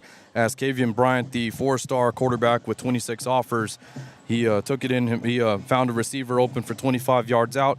Extra point good in the first quarter as Westwood goes up 7-0. And then Diboll tied it up in the second quarter as Riley Arambula had his number called, and he took it in himself from 3 yards out. Extra point good, tie ball game. And then the Panthers retook the lead as Kavian Bryant took it himself on a 2-yard touchdown run with 3:35 remaining in the second quarter. And then from here, this is where the Lumberjacks got crazy, as with 2:35, Riley Arambula connected with Aaron Robbins on a 61-yard touchdown pass. But the way that play unfolded, it was hit off the helmet of Jackson Taylor, was up in there for a while. Aaron Robbins caught it on the tip drill and took it to the house. Extra point good. Diboll goes up 14-13. And then with 4 seconds remaining in the first half, there was 2 forced fumbles on the play with the ball at the Diboll 2-yard line. Second and goal at least for Westwood. Kavian Bryant fumbles the ball. Westwood offensive lineman picks it up. He fumbles it. Robbins takes it himself for an 89-yard fumble recovery touchdown. And that is how we get to our score, 21-13 in favor of the good guys here tonight. Again, Westwood will receive the second half kickoff with 25 seconds left here at halftime. The Lumberjack Band is taking the field. And I want to wish best of luck to the Lumberjack Band, as tomorrow they will be performing at 2:30 p.m. at Lobo Stadium in Longview tomorrow for Region 21 marching contest. So best of luck to band director Erasmo Herrera and the Diboll Lumberjack Band on their performance tomorrow at Region 21. I hope you bring home a first division rating and another trip to state. So Jared, we'll go ahead and turn it over to you. What are some thoughts that you see from this first half of action? Man, what I've noticed is it's very reminiscent of the Shepherd game, right? We come in against an opponent who has a stacked backfield, especially on the offensive side of the football. We're hanging with them. Turnovers are forcing our hand and allowing us to really change the momentum of the game, right? Same sort of deal that we saw against Shepherd. So as we come back in after halftime, come back into the second half of this football game, really have to come back out, play disciplined football again, make sure that the penalties are minimized, make sure that we don't give them anything, and that we take every single thing that we can. I think if we continue to do that, we've got a really good chance to win this football game. The momentum definitely shifted to our side of the football, but as we know, they have a super electric offense over there, and they can score quickly. Time management is going to be the key in the second half. Come back out, they get the football right away. If we can force a 3-and-out, if we can force another turnover, get that ball, continue to eat up the clock, drive the football down, then score, then we're up by 2 scores. And I think we'd be sitting in a very good position there. I wish that we had the ball coming in after the second half, that we were going to be receiving the football. Unfortunately, Westwood has it, but I'm really excited at the heart, the determination, the tenacity of this football team that I've seen tonight. The fact that even when they're backed up and literally on the 1 or 2 yard line, with the running back or quarterback trying to force his way in to the end zone, we never gave up.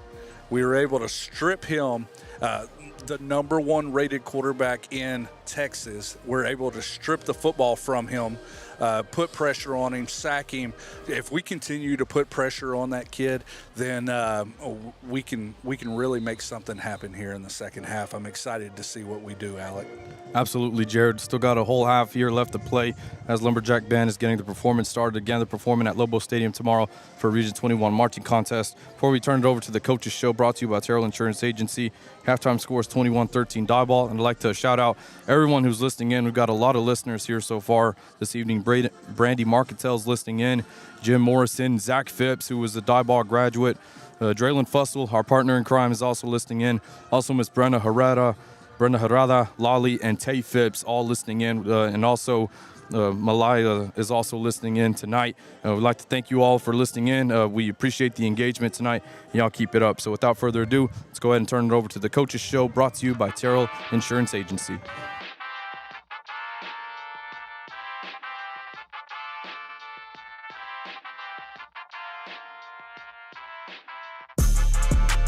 Welcome to the Coaches Show presented by Terrell Insurance. I'm your host, Jared Christmas, and I'm here with Coach Blake Morrison. Coach, congratulations on last week's win against Huntington. Last week, we hit the midway point of the regular season with a 42-8 victory over the Red Devils. At this point in the season, how would you evaluate this year's team? I don't know. It's kind of like a which way the wind blows, you know. Because that first half, it looked like Woodville all over again. We were flat, and I thought all the way up until the game, I think the kids were focused.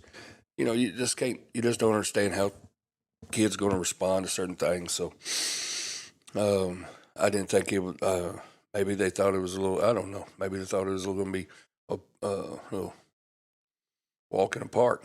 They came out and we sputtered, and I think we got our feet back underneath us, and we started executing. That's the biggest thing. We started executing because the first half execution was zero from the right routes to the right reads to even just the good old fashioned blocking, all that kind of stuff. And now I think we got our legs back underneath us, and after the second half, and started playing a little bit better. Well, Coach, we got off to a slower start than expected against Huntington, as you mentioned.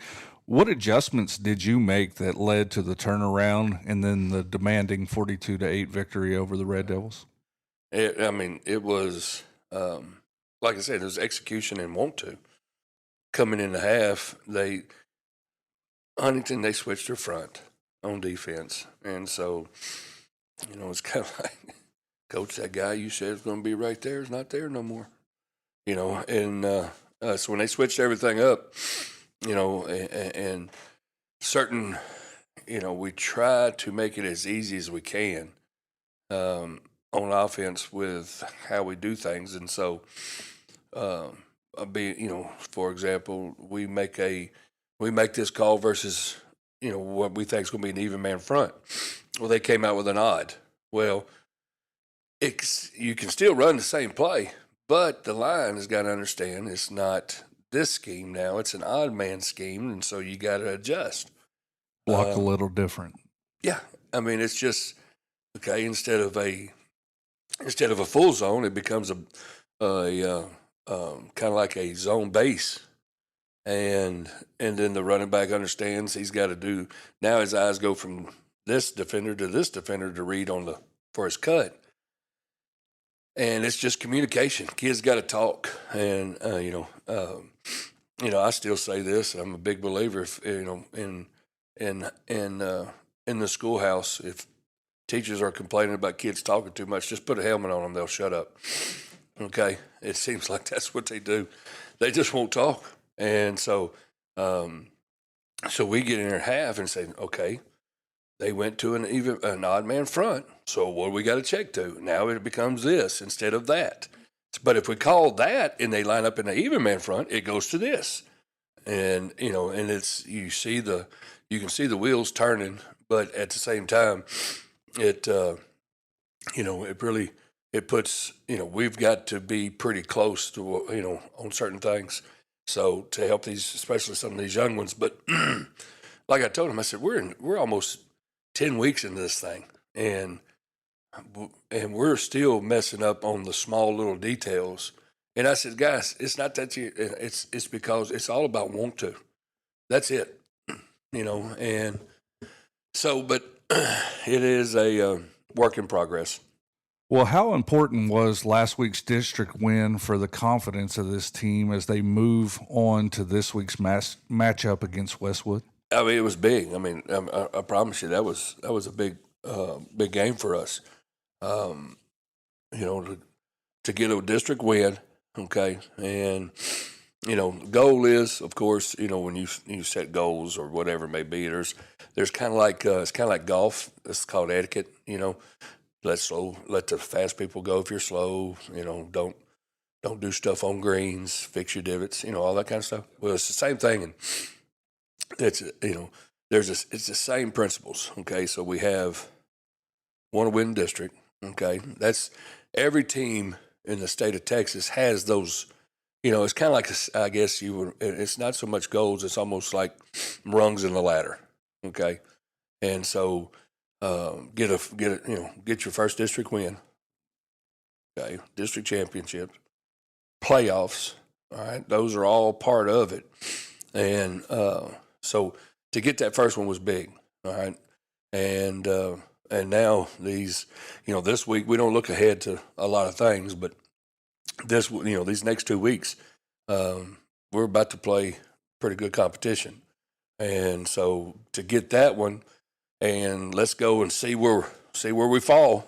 Okay, go play and these next 2 weeks, and see what happens, because these next 2 weeks we're going to be dogs. So, it was huge for us to get on, to be able to get on the first rung of the ladder. You know what I'm saying?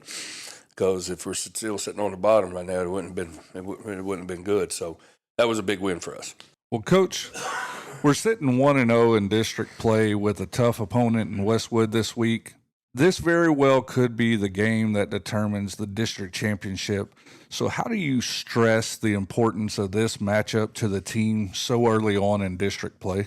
Yeah, we're going to take this as, yes, we don't put anything bigger on the game than what the game really is. So, all this is the next opponent. All right, for us, that's how we go into it. Every game we preach, every game we play, we preach that it is a very important game. But at the same time, the sun's going to come up tomorrow, and we're going to have another one. Okay, what's going to happen is sooner or later, it's all going to be on our shoulders. So right now, this game is it's a big game because it's the next one, and Westwood, a highly ranked football team that's got a exceptional quarterback. Probably one of the best ones in the state, maybe the whole country. With his speed, with his arm, with his just how he runs the offense. You'll see. There's no panic in him hardly at all. It's good size, strong. Yeah, he's got all the intangibles. He really does.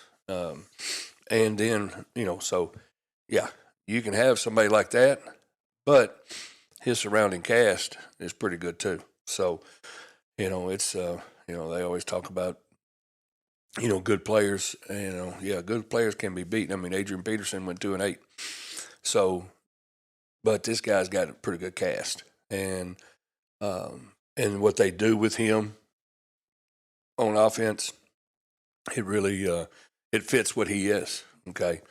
If you had somebody that could run the veer, run the veer.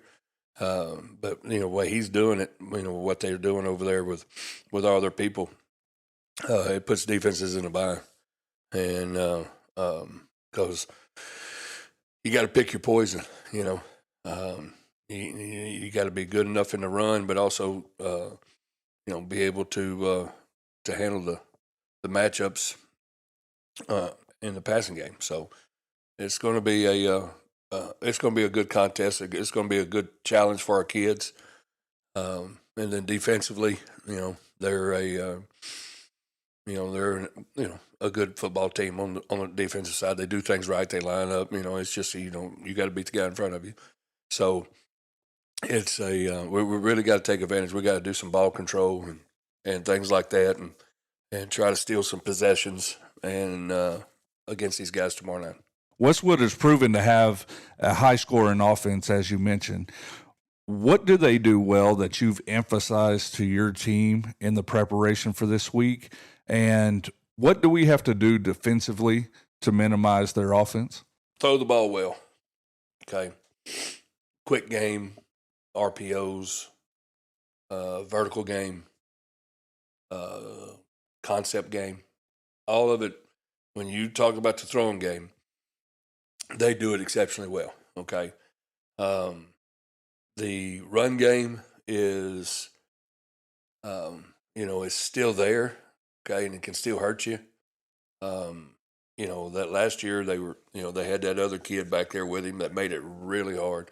Now this kid they got back there he's no slouch. He's a good runner. So it's and their offensive line, gets on people, stays on their blocks. So we've got to be sure, like we said, we've got to read our keys. We got to gap out. We got to keep things in front, and then we got to attack when it's time to attack. We've got to do those things, and and the biggest one that scares me the most is we cover him, and he don't like it. Then he starts scrambling. When he starts doing that, that's whenever the game breaks down. Okay, that's whenever athleticism takes over, and he's pretty good at that. Okay, I ain't seen him on the ground much at all.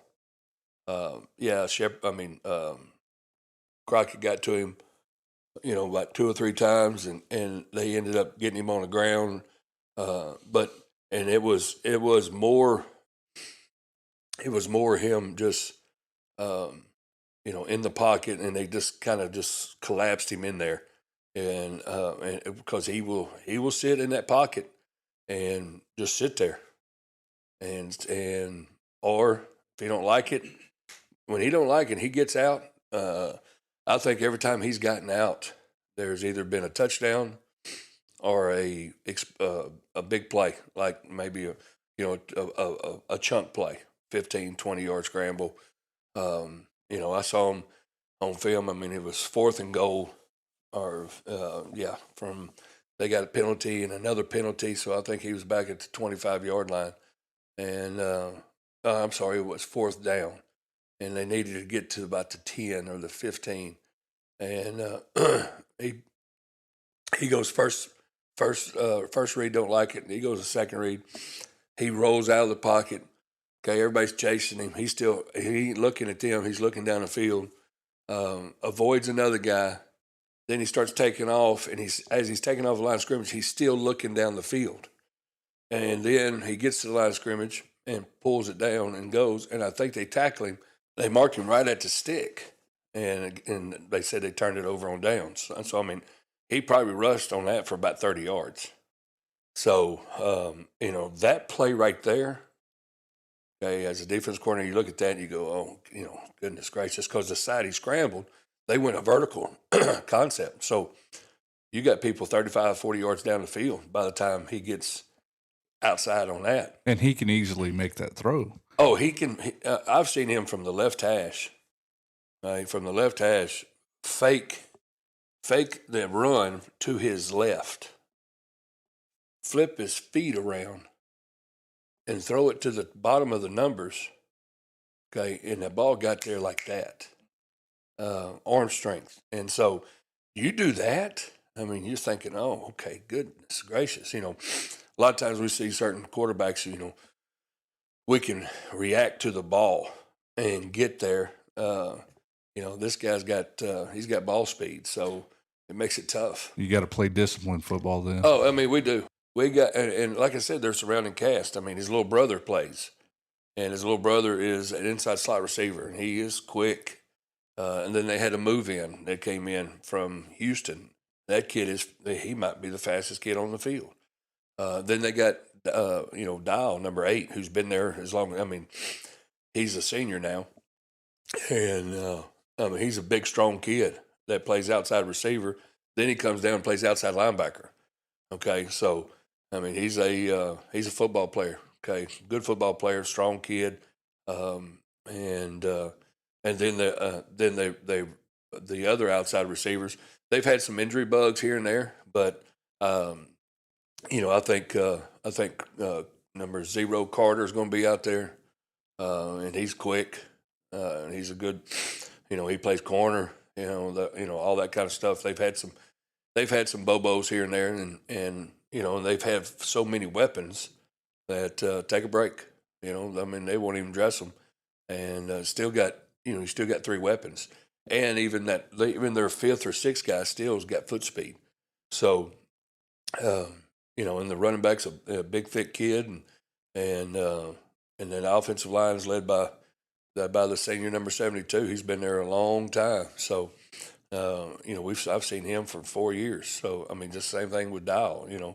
So those guys are they're a good football team, and they're going to put pressure on us on defensively big time. Well, Coach, Westwood has surrendered an average of 26 points per game. How will y'all attack their defense, and have you seen any vulnerabilities in their defense? Their kids know how to run routes, okay? And then those kids that run those routes, like I said, there's, there's about 6 of them. They'll use about 3 of those guys and rotate them at their DBs so they understand, okay? Their free safety is a senior this year, and he's been playing pretty good.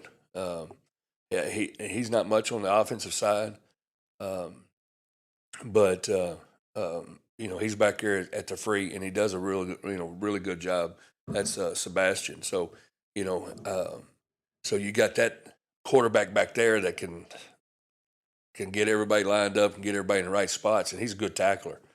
He's a real good tackler. So so throwing game, you got that, and then you got their nose guards returning from last year. So we kind of got an idea about him.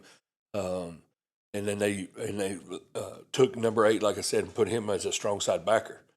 And then they still have their weak side outside backer that runs in as also their H. So he's a returner. So what they got is the interior is some young kids, or the experience they got is 6-7 games. So what we got to do is, like I said, it's got to be ball control. We got to be sure that we are doing what we're supposed to do with the O-line. Okay, take what the defense has given us with a throwing game, and can't turn the ball over. So we really got to do a great job of being sure that no negative plays, can't start behind the sticks. Okay, we can't do any of that stuff. We got to be sure that every play is positive, and so that's the mentality we got to have. We got to have positive plays every snap. Let that clock roll a little bit, play our game, have some patience, and then defensively, don't give up the big one. Make them work it down the field, on all those type things. But offensively, we're going to have to control the football, and it can't be a possession where we're 3 and out and 28 seconds right off the clock. Well, lastly, Coach, what's it going to take Friday night for the Lumberjacks to come out on top against Westwood and keep building momentum in this district play? We got to be stingy on possessions. We got to control the ball, and we can't give up big ones. That's it. I mean, we got to make them work for everything they get. I think last year we gave them 3 freebies. Okay, I think they scored 6 times, so 3 of them were freebies. Busted coverage. All right, and then busted out a gap on one, and the other one was just, I don't know. I mean, the other one was, I really couldn't tell you what it was, you know, there's my guy, there he goes. But I'm not worried about him, and so we just, I guess you can call it a busted coverage. So, those three things right there, those three big plays, without those, who's to say that they wouldn't drove down and scored? But, we've got to make them earn it. I mean, that's the bottom line. They're going to get their first downs, okay? If they score a touchdown, it's not the end of the world. If they score two, it's not the end of the world. We just got to keep playing the 48-minute game and try to get better, because it's not going to be a physical game with, like a Shepherd game. I mean, they're throwing it out there and everybody's running, and it's going to be like a track meet. Everybody's going to get tired. So, I mean, that's the game. So we got to be good tacklers too. Well, Coach, we appreciate you coming in this week for the Coaches Show presented by Terrell Insurance, and we just want to wish you and the Lumberjacks good luck this week against Westwood. Appreciate it, buddy.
Let me set the record straight for a minute. Hate, I get it, say it with them. I don't give a f, I'm cool with it. Playin', peep the fans with them.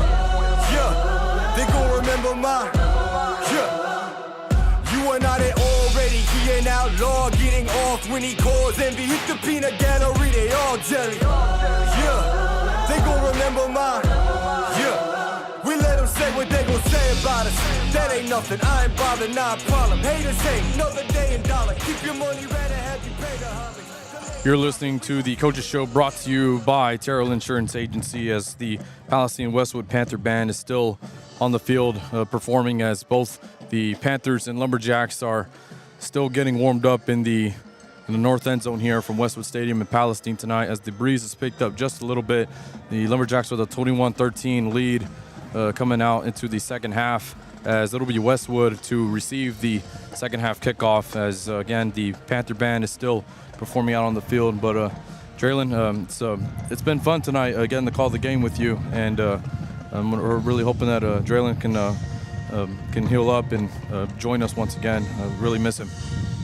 Yeah, you called me Draylon, but it's fine. I know what you're saying. This is Jared. But no, we didn't really get to talk about it in the pregame, but unfortunately, Draylon is out with an illness. He's been out the last 2 weeks. He's been in and out of the hospital a few times.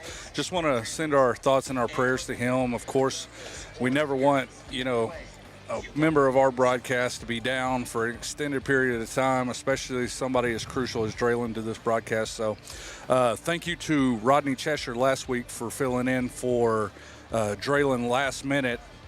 Very unexpected, but I want to once again just tell Draylon, hey man, heal up, and I'll keep your seat warm for you till you get back, brother. And just another shout out to Rodney for filling in last minute. He did a tremendous job for a first timer, and he's also listening in tonight as he commented with us on the live chat tonight. So again, Rodney Cheshire, thank you so much for your efforts last week, and we appreciate you again for listening in tonight, as the Lumberjacks are taking the field here, led by the cheerleaders holding up the DHS and Jacks flags, as do the Westwood Panthers here momentarily, to get this second half squared away here momentarily. So going into the second half of action, what needs to happen so that way we can walk out of here with the win? I think that we have to do exactly what Coach Morrison said in the Coaches Show. Make Westwood earn it, right? We have to just play disciplined football. We know that they have an electric offense. They're never out of the game, okay? I don't care if we go up right here by 3 scores. Westwood's not out of this football game. I do disagree with one thing that Coach Morrison said. He said he didn't think it was going to be a dogfight, like a in the trenches type of fight, man. It seems like that's how it is going to be. I mean, obviously they're throwing to the outside and things like that. Bryant's hitting his open receivers, but I do feel like it's going to be a grind. It's going to be a fight tonight to continue to stay in this ball game, stay and keep the lead.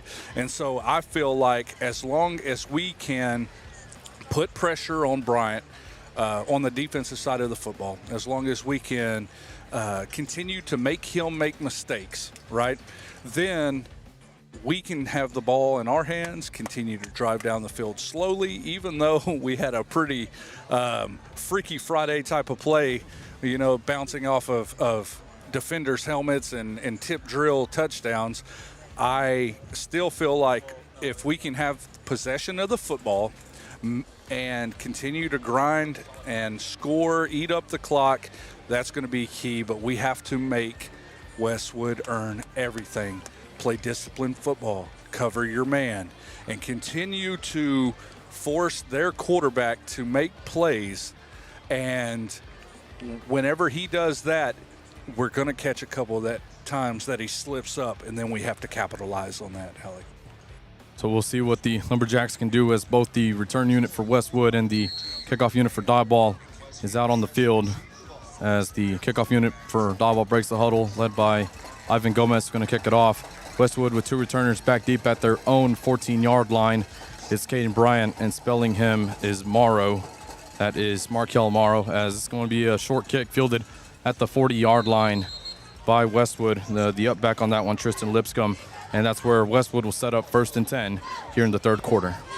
Yeah, I know that it seems a little odd to continue to kick the ball and perform the squib kicks and give Palestine the football on the 40 or the 41-yard line. But Coach Morrison told me earlier in the week that he knows what the deep threat is on the kickoff return, right? He just doesn't want to give up that much yardage to a really good return man that they've got back there. So looks like Westwood's going to set up here on the 41-yard line, back in the spread offense, see what the Lumberjacks can do here in the second half. So here we go. Kavian Bryant leading the charge offensively. It's going to be a RPO to Caden Bryant, his brother, the freshman, as he runs around a would-be tackle, tries to spin around, and Aiden Chavis will bring him down. And then Ricardo Garcia brings him down at the 48-yard line for a pickup of about 7 on the play to bring up 2nd down and 3 for Westwood. Yeah, it looks like it might even be closer to 8-yard gain there. Really good first play for Westwood on the little bubble screen. I would watch here for number 9 coming across the middle of the field. 2nd down, it's a trip set to the right side, but it's going to be handoff to Morrow, who just plows through, and he's going to be brought down by Aiden Chavis and Aiden Morris. The Aidens tag teaming him on the carry, but it's going to be a 1st down, Westwood at the Diboll 36-yard line. Yeah, the running back for Westwood decided that he didn't want Arambulo to be the only running back tonight who was going to continue to get yards after the touch. So see what we can do here. And Kavian Bryant running it himself, and instead he's going to be met up immediately by the senior defensive end, Barrett Price, on a design QB run. 2nd down and a loss coming up. Yeah, really good play there by Price, as well as a host of Lumberjacks coming in. We're putting that pressure on Bryant. Looks like we're going to have an injury timeout, number 72 for Westwood. So while we do that, Alec, we'll go ahead and run to a commercial break. Yep, we'll go ahead and do that. That's Sean McCartney, the injured Panther, on the plays. You're listening to Diboll Lumberjack Football on YouTube through C4 Media. Made in America. A simple idea that means everything at Mueller Metal Roofs and Buildings. It means local branches, dealing with friends and neighbors you trust. It means innovation, leading the way with better solutions. It means caring about our products and even more about the people who use them. It means pride in a job well done. Mueller, made in America, made to last.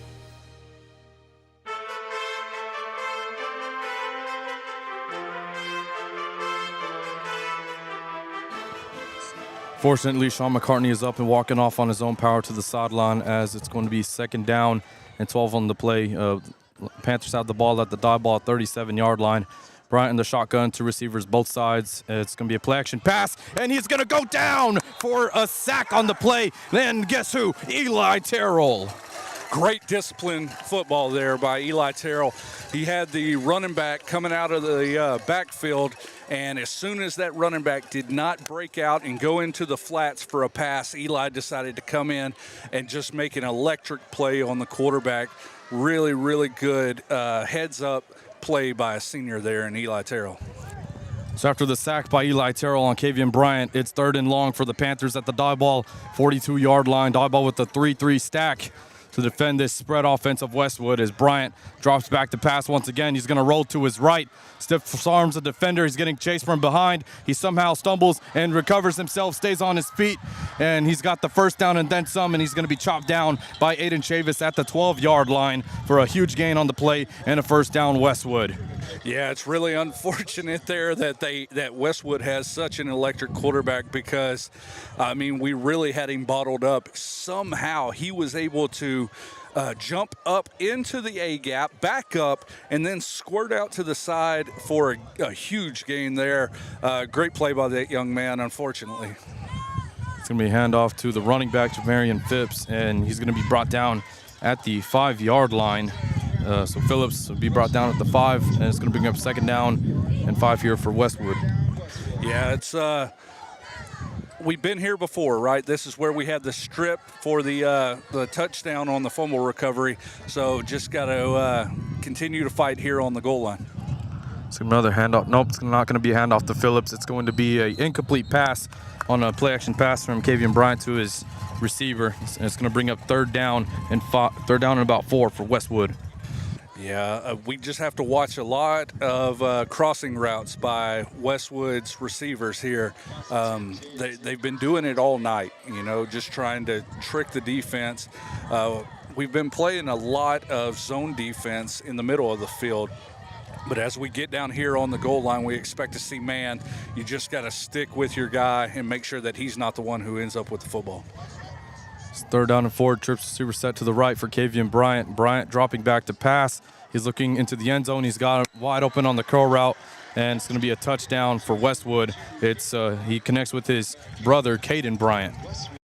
Yeah, really good play there by the Bryant brothers just to the younger Bryant, the receiver, was able to find a hole in the zone defense that we had. Just sit down. It's really a heads-up play from a young receiver there. Yeah, I can only imagine that he's been working on things like that with his brother as Westwood lines up for the 2-point conversion here. So Westwood's going to go for 2. Search receiver set to the left. Bryant is going to drop back to pass, and Kason Dial is going to be stopped on the 2-point try. The 2-point try is no good. Diboll maintains the lead by 2 here.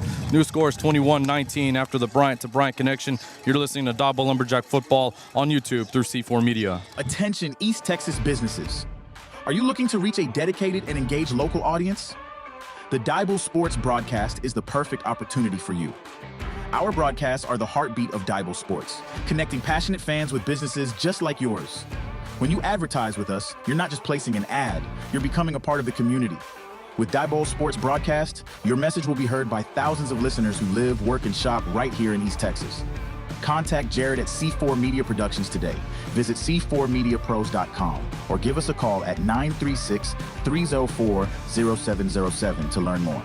Diboll Sports Broadcast. We are your hometown heartbeat.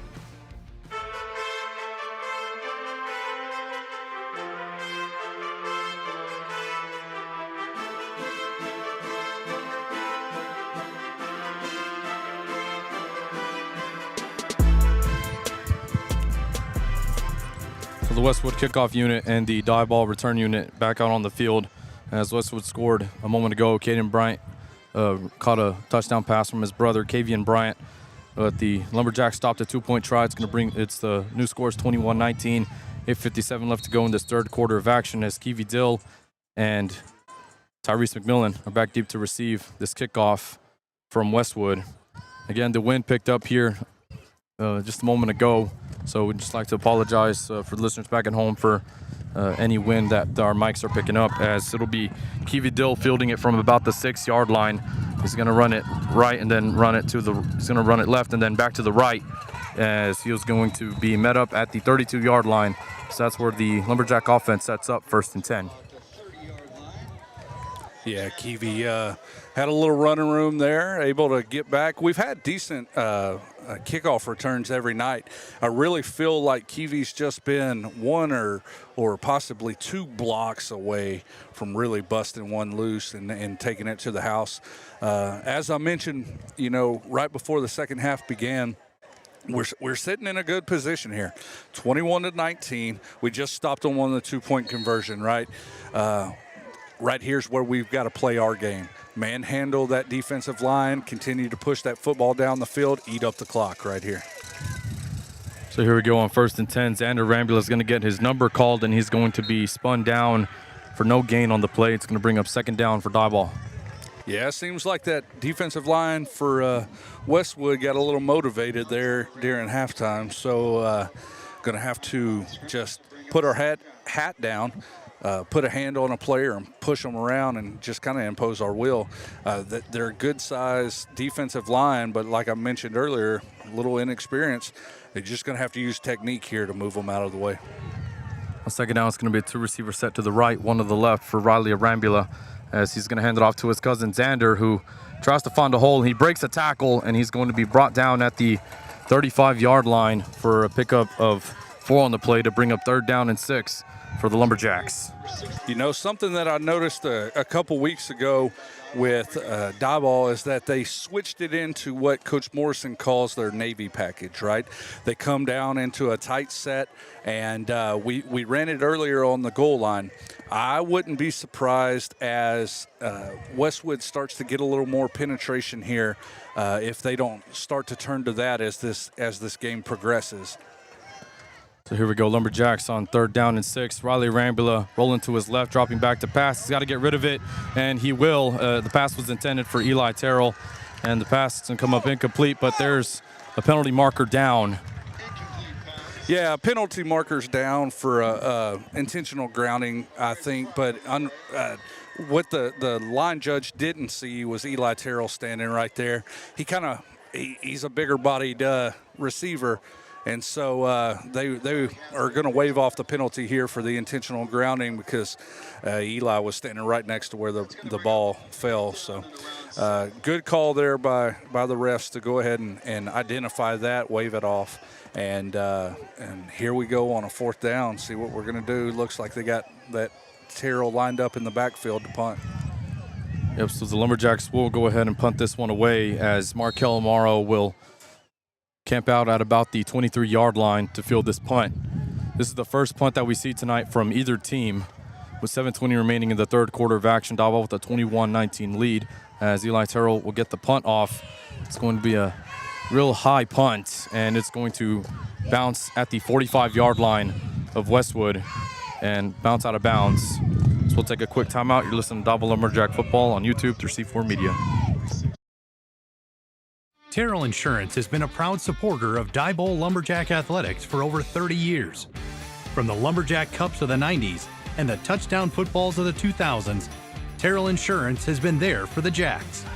Terrell Insurance has been a proud supporter of Lumberjack fans off the field as well. For all of your insurance needs, visit Terrell Insurance in Diboll.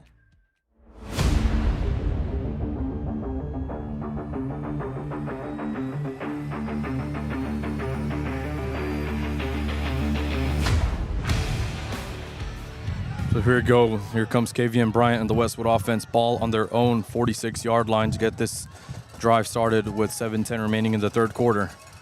As Lumberjacks will go back to their 3-3 stack look. Bryant looking to the flat for his brother, and he stopped right at midfield as Aaron Robbins was in on the cover to push him out of bounds for a pickup of about 4 on the play to bring up 2nd down for Westwood. Something that I would key in on if I was Robbins or any of these defensive backs over here. Anytime that I've seen Bryant step back and turn toward his brother, he's going to his brother. He's not going to pull it and go to another receiver. So come up and make that play. Play action pass for KVM Bryant. It's going to be a pass to Tristan Lipscomb, who's going to be stopped at the 45-yard line by DeCarlo Sanchez for another pickup on the play, and it's going to bring up 3rd down and about 1 here for Westwood. I would expect to see them try to utilize the quarterback's legs here and maybe spread out the defense and allow the quarterback to run. We haven't seen much of that out of this Westwood offense, but on this short yardage, I would definitely look to see that. So instead, they're going to go ahead and give the 1st down to Westwood as they're going to connect on a screen pass back to Morrow as Tyrese McMillan shoves him out of bounds, and it's going to be a pickup of 9 on the play to bring up 2nd and 1 for Palestine-Westwood. Yeah, we're going to have to figure out something on the passing offense for Westwood. We're just leaving a little too much gap or a little too much in front of us here. See if we can adjust. 2nd and 1. KVM Bryant with the play action pass to Kason Dial on the curl route, and Dial with the stiff arm. He's going to stay in bounds, but he's going to be stopped from behind right at the 1-yard line. Aaron Robbins, the last man to beat, but Aaron Robbins will bring him down, but it's going to be 1st and goal for Westwood at the 1. Yeah, we got Robbins on the ground as well. I don't know if it's going to be a cramp or if he's going to be able to get up on his own power. It looks like he is. Good play there by Robbins to chase him down. He unfortunately missed the tackle at about the 20-yard line, but it does look like we have a flag on the play. Going to be an illegal receiver downfield, which is going to back the Westwood Panthers up here. A really lucky break there for the Lumberjacks. Absolutely. So after the penalty, the ball is going to be spotted at should be at about the Diboll 39-yard line. So we'll see where the referee and the umpire spot this. Yeah, as I mentioned earlier, Alec, we're going to have to figure out something here on the passing offense for Westwood. We're leaving a little too much gap. I don't know if the call should be to maybe move up to a man coverage because they do have so much speed and so much athleticism. I think that's why we're continuing to stick with the zone defense here. But we've got to figure out something. And as the Lumberjack catch another lucky break with a false start by Westwood there. So after the illegal receiver downfield penalty and the false start, it's going to back the Panthers back up to the Diboll 45-yard line. So instead of 2nd and 1, it's going to be 2nd down and 11 for Kavian Bryant, as it's going to be a 2-receiver set on both sides. Lumberjacks defending with a 3-3 stack look, as Bryant is going to connect with Caden Bryant, who breaks the tackle, and he's going to spin around, evade other defenders, and Tyrese McMillan slams him out of bounds at about the 15-yard line. And the Westwood faithful wanted a flag, and they're not getting it. But there goes jawing. Yeah, there's a really lucky break there for McMillan. He was well out of bounds, almost to the track whenever he brought the player down. The Westwood faithful did not like that at all, and Bryant, the quarterback from Westwood, came up to show his disapproval with McMillan. Thankfully, I believe it's going to be because it was his little brother that got slung out of bounds. But thankfully for us, there was no penalty on that, and we kept our composure during the jawing back and forth as well. Yep. So could have been a huge another 15 yards added, but instead it's going to be 1st and 10 Westwood at the 15-yard line of Diboll after the Bryant connection. As Morrow breaks the tackle, there's flags thrown from every direction of the field, and more flags being thrown after the play. Something had to have been going on. Yeah, there was. The Phillips will be brought down at the 5. Let's see what the flag is. I believe that it's going to be 2 different penalties and possibly both on Westwood. First one I think is going to be a holding call. The second 2 flags that I saw come flying in, I believe, are going to be a personal foul on Westwood as well. And so we'll wait to see what the referees say here. But I believe that all of these yellow flags on the field may be backing Westwood up here. So we're awaiting the official call here with 5:11 left to go in the third quarter. Jacks with a 21-19 lead here. As here comes the official call. So it's a hold call. That penalty will be declined. And then this one looks like it was an unsportsmanlike conduct on the Westwood Panthers. So back them up to the 30. Yeah, we got opposing crowd reactions here. Lumberjacks are cheering, and as they should, for the penalty to back up these players, or back up the Panthers. And Westwood is very unhappy with the fact that the undisciplinedness of their team in that moment. And so, unfortunate for Westwood, they've got about a 30 yards that they have to go for a first down, but there's nothing saying that it couldn't happen. So on 1st and 10, Kavian Bryant connects with Morrow, and he's going to be brought down at the 8-yard line for a huge pickup on the play. Now it's going to make it 2nd down and about 2 to go here for Westwood. Yeah, he got a large chunk back on that play. Just a little out route by number 9 there, and good connection by Bryant. We got to stop him here and keep him from getting the next 2 yards. Here we go, 2nd down and 2. Bryant's going to call his own number, and he's going to lower the shoulder, and he loses the football. And there's a flag thrown at the end of the run. We're waiting the official signal to see what the ball, who fell on top of it first. As there's currently a dog pile going on. Actually, I couldn't tell if it was the beanbag or the fumble, or for the beanbag, or it was the flag. I couldn't tell. Yeah, I think it was going to be the beanbag, and Bryant decided to make a decision there to lower his head. Very unfortunate for Diboll here that Westwood was able to recover. Looks like there's a little bit of confusion on the field here. Diboll thought that they had it, but unfortunately under the pile, they were able to, Westwood was able to recover that ball. Bryant, on a complete quarterback design run to the right-hand side, I think he found the matchup that he wanted against McMillan, who slung his brother out of the end zone earlier. And instead of trying to juke him or anything like that, he just lowered his helmet and wanted to inflict a little pain. I think the problem was that he didn't know exactly who he was going up against. McMillan was able to get underneath him there, pop the ball loose, and was almost a touchback for the Lumberjacks there. So looks like we got an injured Lumberjack on the field, and we'll go ahead and take a timeout real quick. All right, we'll go ahead and do that real quick. Listen to Diboll Lumberjack Football on YouTube through C4 Media. Terrell Insurance has been a proud supporter of Diboll Lumberjack athletics for over 30 years. From the Lumberjack Cups of the 90s and the touchdown footballs of the 2000s, Terrell Insurance has been there for the Jacks. Terrell Insurance has been a proud supporter of Lumberjack fans off the field as well. For all of your insurance needs, visit Terrell Insurance in Diboll. Yeah. Let's go. We just gotta go hard. So fortunate for Westwood, they recover the fumble in the end zone. It's going to be a touchdown, and they will take the lead by a score of 25 to 21, pending the 2-point conversion. But before we can get anything going, a timeout is going to be taken by Westwood. And we'll go ahead and take another one with them. You're listening to Diboll Lumberjack Football on YouTube through C4 Media. You can depend on a Mueller metal roof. We were fortunate enough to be able to build a house on family land, and we've really enjoyed being out here.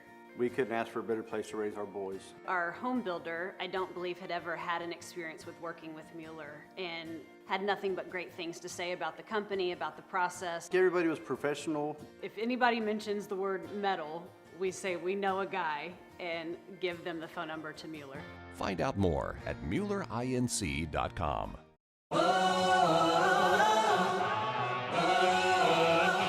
Let me set the record straight for a minute. Hate, I get it, say it with them. I don't give a I'm cool with it. Playin', peep the fans with them.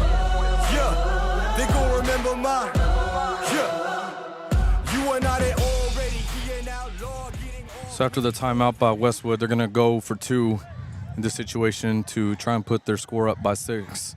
Yeah, I think that we're going to continue to see Westwood go for 2 because of the missed extra point earlier, as well as the missed 2-point conversion that they had earlier as well. So I wouldn't be surprised if we continue to see 2-point conversions from here on out from Westwood. So they break the huddle. It's going to be a go-go set for Kavian Bryant, as Bryant is going to bounce it outside, and he is going to get slung down and stopped on the 2-point try by Tyrese McMillan. Yeah, he saw that matchup again with McMillan and thought that he had something special, but Tyrese had something else for him. Unfortunately, it looks like Bryant's going to be down on the sideline over there. We get passionate about the game, but we never want to see a player injured.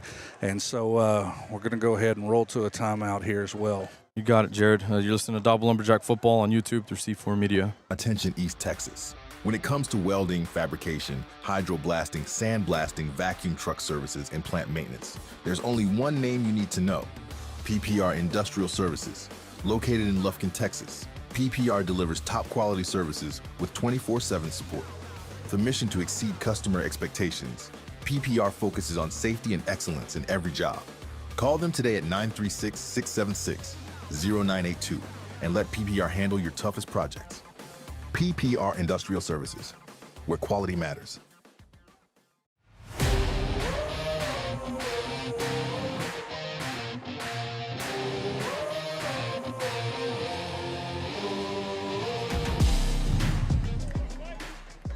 So the 2-point try by Westwood was no good, but our score remains Westwood 25, Diboll 21 with 4:23 remaining here in the third quarter of action, as Kavian Bryant was slow to get up on the play, but he was able to get up and walk off on his own power, so that's always good to see.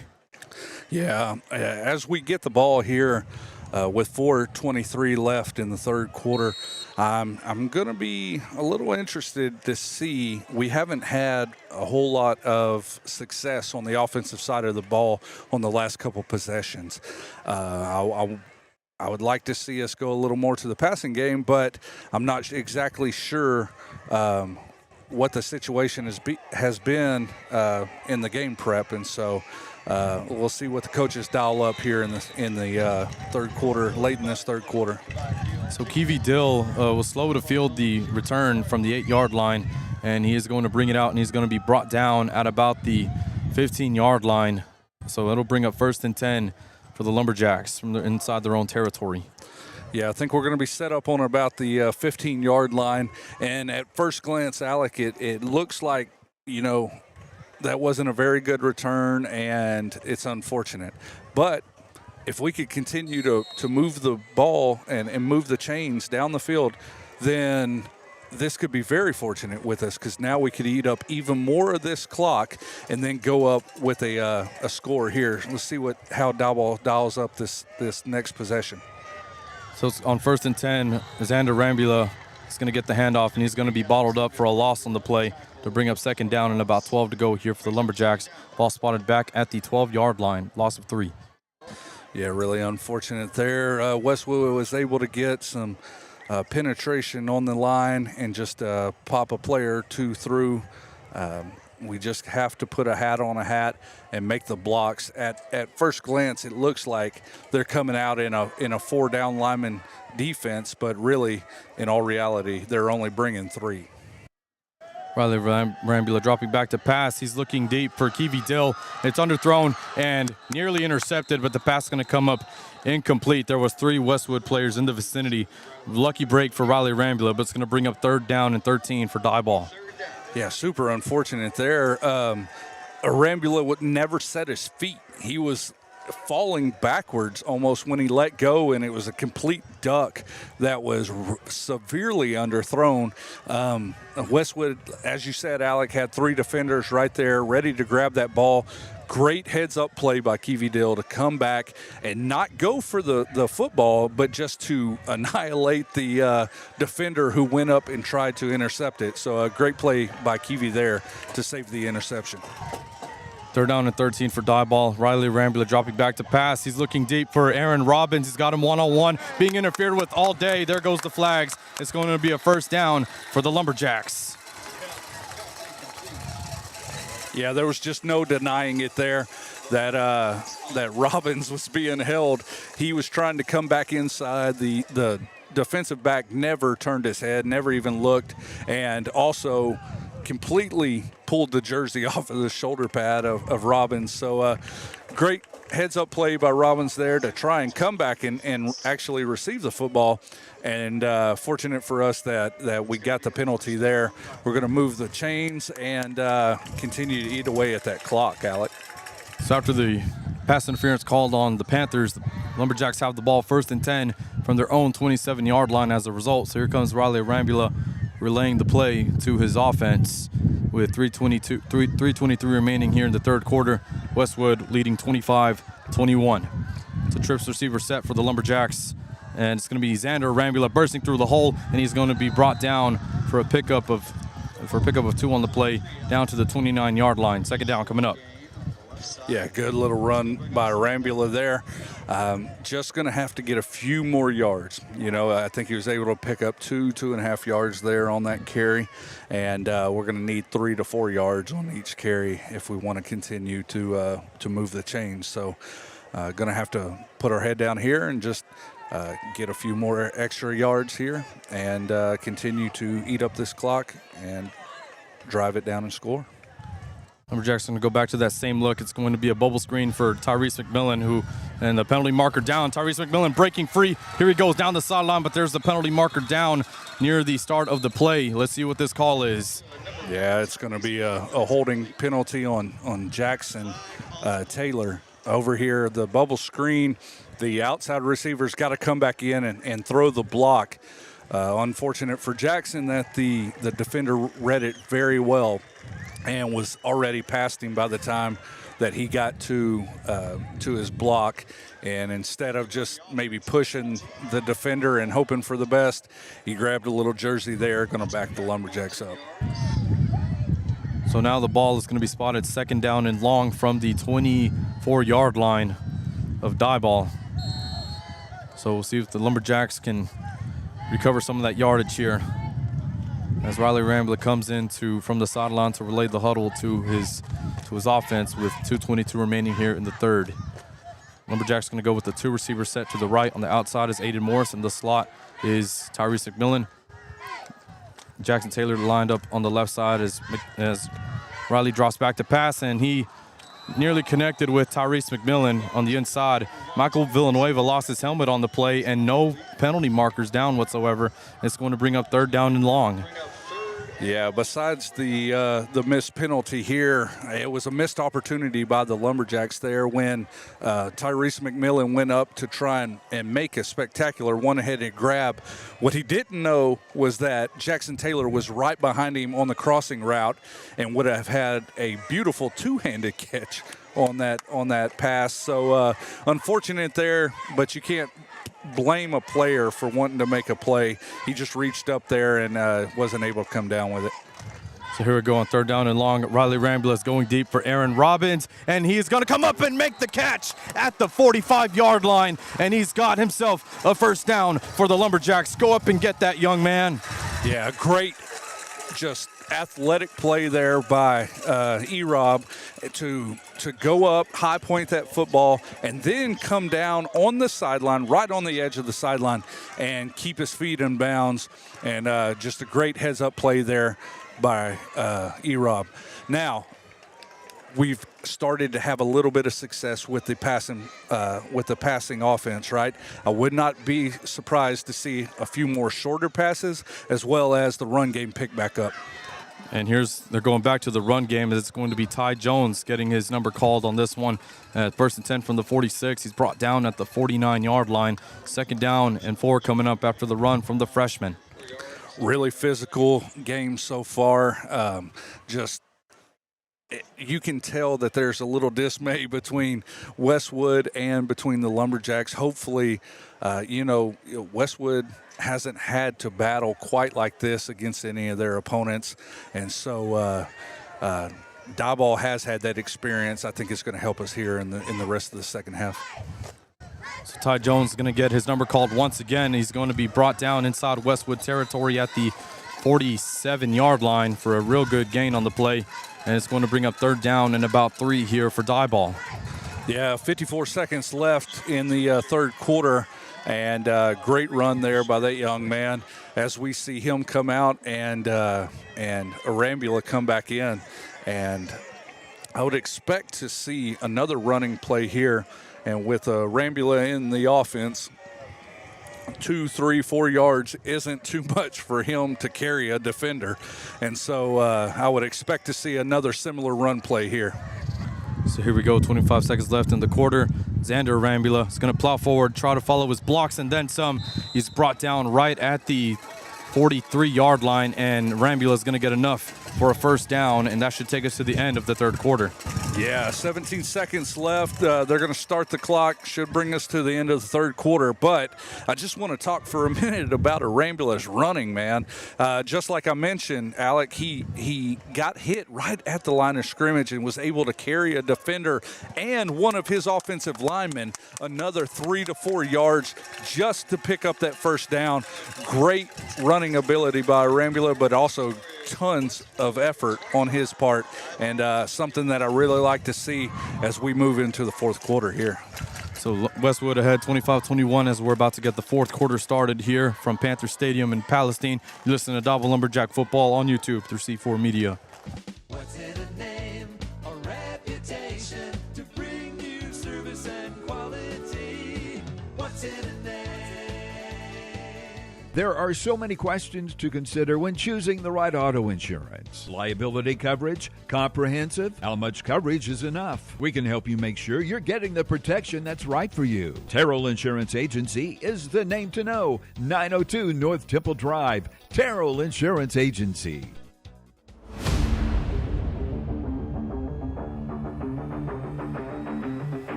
like to thank Terrell Insurance Agency for being our scoreboard sponsor and presenting sponsor for all that they do in the Diboll Lumberjack community. I'd like to thank Cotton Co. for being our uniform supplier this year with some t-shirts, as well as PPR Industrial, Mueller Inc., C4 Media Productions, and the Diboll Jackbackers. Without any of these sponsors, tonight's broadcast would not be possible. So we want to thank you all so much for sponsoring this broadcast of Diboll Lumberjack football as we get this fourth quarter started. Lumberjacks moving right to left now after the quarter change, and it's going to be 1st down and 10 from the Westwood 43-yard line as Riley Rambula is in the shotgun. He's going to hand it off to his cousin Xander Rambula, who's going to get bottled up for a loss of 1 on the play. 2nd down coming up.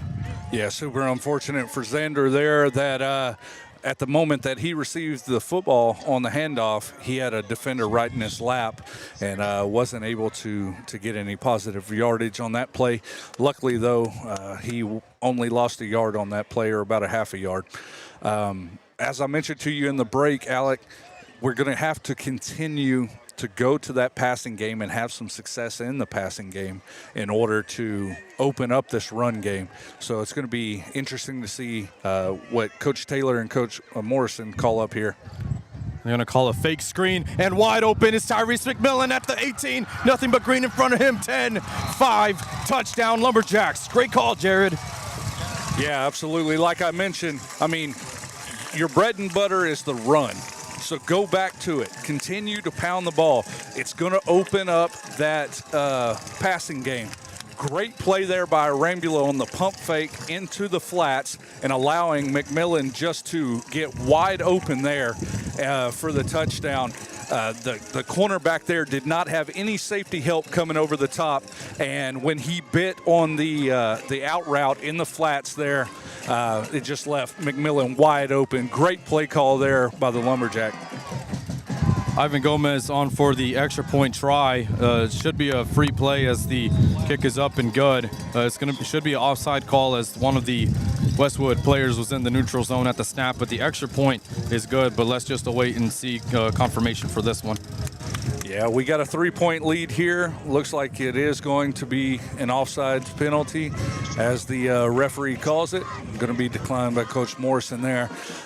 Alec, I don't know about you, but I'm excited to call this football game tonight. We've had multiple really good football games. Draylon sent me a text at halftime, and he said, you know, win or lose, these last 3 games, Shepherd, Huntington, and this Westwood game tonight, have all 3 been the best games that we've seen Diboll play all year long. Just the effort, the tenacity, this team's ready to play, and they're definitely here to try and defeat Westwood tonight. So after the 43-yard touchdown pass from Riley Rambler to Tyrese McMillan, Diboll is ahead 28-25 with 11:10 remaining in this ball game. And as you said, Jared, win or lose, it has been a thrill to call this one with you this evening. Yeah, it's just some Freaky Friday type stuff has happened, and just some plays that we weren't expecting. But man, just the effort level out of these Lumberjacks to never quit, whether it be on a regular offensive play by Westwood or whether it be on a 2-point conversion. They have just played their heart out. So the Westwood's going to field it on the return, and then the return man's going to run out of bounds at his own 32-yard line. So that's where Westwood will set up 1st and 10, and there's a late flag at the end. Yeah, it looks like it's probably going to be a personal foul on Westwood over here jawing on the sideline. I'm not sure. I mean, there were a couple of Diboll players there as well, so we'll wait for the official word. But Diboll got a little more brave on that play, kicked it a little deeper on the squid kick. Looks like the referee is actually going to waive the penalty off, so not sure exactly what happened on the sideline there, Alec, but happy to see them waive it off.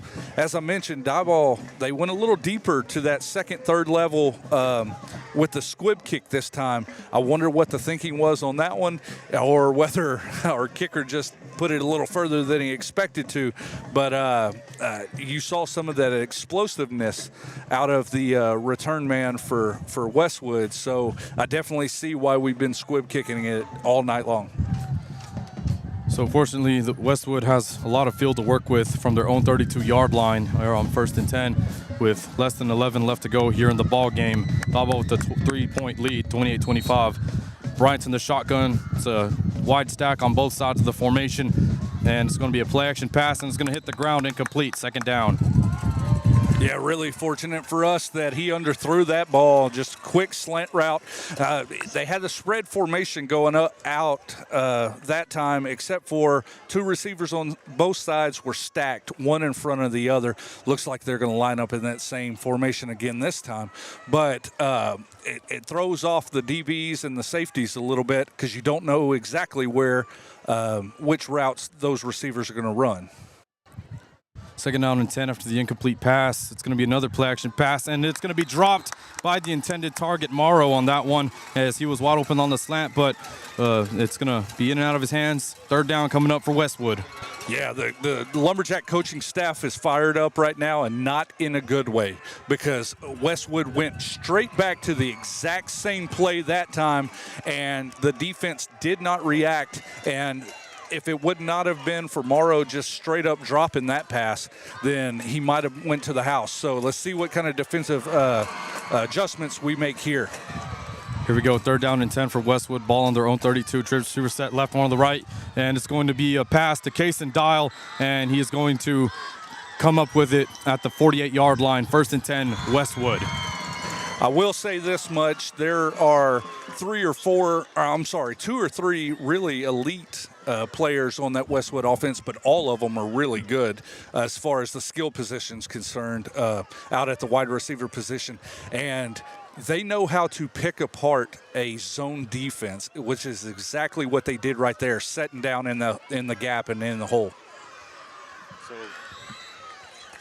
So on a first down run, getting his number called is the running back, Jamarian Phillips. Phillips going to be brought down inside Diboll territory at the 48-yard line as Westwood goes quickly here on second down with with two receivers set, lined up on both sides for Kavian Bryant. Phillips, the back line up to his left. It's going to be a screen pass to Morrow. Morrow trying to follow his blocker, and he's going to run it back inside, and he's going to be brought down at the 44-yard line, but here comes a flag from the far end of the field. Man, that put the referee in, Coach, because he just threw that flag, I believe, about 30 or 40 yards just to get it in. It was the side judge at the very back of the field, and so it's going to be interesting to see here. It would have been in the area of blocking the back or a holding against Westwood, and so we're going to wait the official call here. So the referee's talking things over with the side judge, and he's coming back to talk things over with three of his buddies. So here we go. It is going to be a holding call against the Panthers. So that'll negate the gain that Morrow had, and the ball's going to be spotted back at the Westwood 48-yard line. Very fortunate for the Lumberjacks that we've been on the positive side of the penalty game tonight. We haven't made a ton of them. We need to continue with that as this game progresses. So it's going to be second down and 10 here for Westwood. Ball on their own 48 after the holding call on them. Three receivers set to the left, one to the right. Diboll with the three down lineman look. Going back to that 3-3 stack we talked about during the game, as Bryant will hand it off to Phillips. Phillips trying to follow blockers, and he's going to be bottled up by a swarm of white jerseys in the form of the Diboll Lumberjacks, and it's going to bring up third down and about 6 to go here. Ball spotted at the Diboll 48. Yeah, I want to bring up one thing really quick as they run the hurry-up offense again. Great play there by Eli Terrell to get outside and create outside contain, because if it would not have been for him creating that and making that running back cut back up, it could have been a long night for us. So on third down, Kavian Bryant's just going to take it himself, and he's just going to jog. He's got one man to beat, and he's going to run around Bryant's going to run around Tyrese McMillan, and he's going to draw at him, and Westwood retakes the lead. Yeah, really unfortunate for us that they just have a stud athlete on that side of the football, because if it would have been any other quarterback, like I've mentioned multiple times tonight, any other quarterback that we faced all year, we would have had him sacked in the backfield or at least caught up to him further down the field. But you can definitely tell why they've got this kid ranked so high in the quarterback conversation. I mean, multiple D1 offers, and you see why right there. Just a really athletic play by him. Looks like they're going to actually go for the extra point here, Alec. So Pacheco is on for the extra point try for Westwood. As it's like a little pause in there, and then the kick is up, and this one is good. So Westwood will regain the lead and lead by 4. By new score is 32-28 with 8:52 remaining in the ball game. As you're listening to Diboll Lumberjack football on YouTube through C4 Media. C4 Media Productions proudly supports the Diboll Lumberjacks. Based at 205 North Temple, we are your one-stop shop for all of your video and social media needs. Whether you need a captivating TV commercial or a full social media marketing strategy to help drive sales, we've got you covered. Call us at 936-304-0707 or visit c4mediapros.com. C4 Media Productions. Reliable service, amazing results.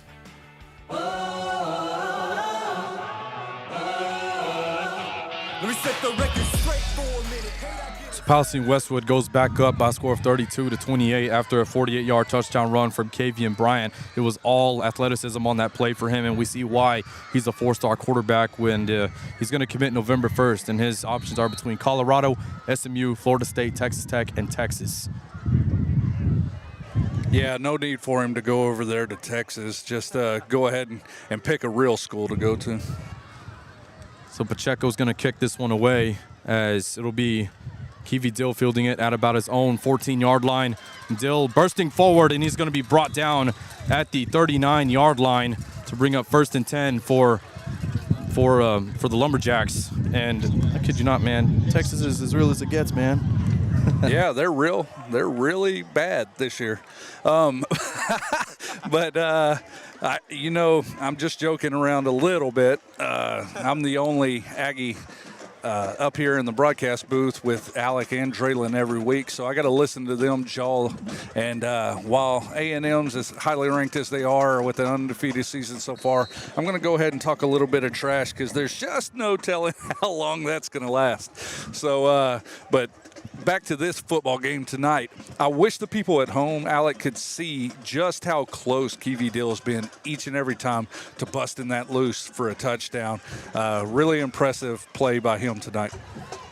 So on 1st and 10, the Lumberjacks are going to hand the ball off to Xander Arambula, who lost his helmet on the play at the end of the run, but he gets a really good pickup of 8 on the play down to the Westwood 47-yard line, and it's going to bring up 2nd down and about 3 here for the Lumberjacks. It looks like Xander wanted a flag on that one. Yeah, absolutely. It's unfortunate that he's having to come off the field. He's still pleading his case to the referee that his helmet was ripped off and that it didn't just pop off whenever he got hit on the play.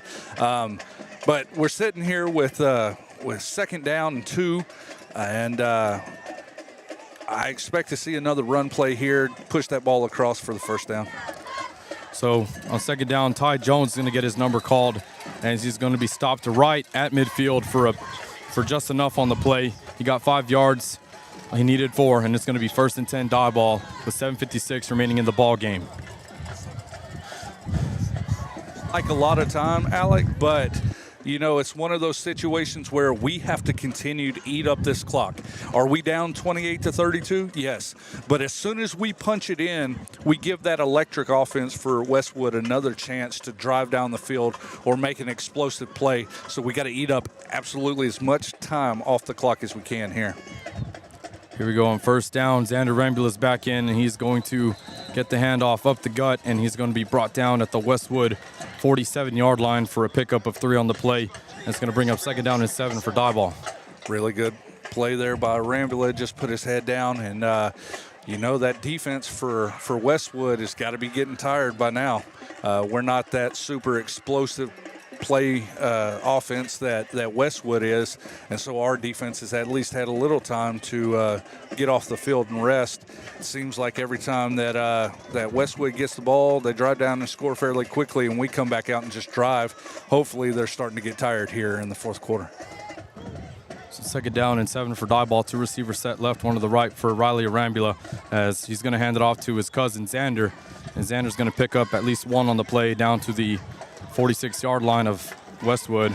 It's going to bring up 3rd down And about 6 to go here for the Lumberjacks. Yeah, this is going to be a really interesting play call here by the Lumberjacks because you're sitting 3rd and 6. You're really not in 4-down territory. Last thing we want to do here is punt the ball again. So I would probably expect us to see maybe a little quick bubble screen, something like that to Keevy Dill, or some type of pass play to try and get that first down. So here we go on 3rd down and 6. Lumberjacks trip receiver set to the left. But before we can get anything going, early movement up front from the Lumberjacks. Yeah, it was absolutely going to be a pass play there. It did not look like a bubble screen. It looks like they were actually going to send multiple receivers deep. Had a mismatch out here on this near side to us on the left side of the formation. Unfortunately, we couldn't hold our water there. Going to back us up.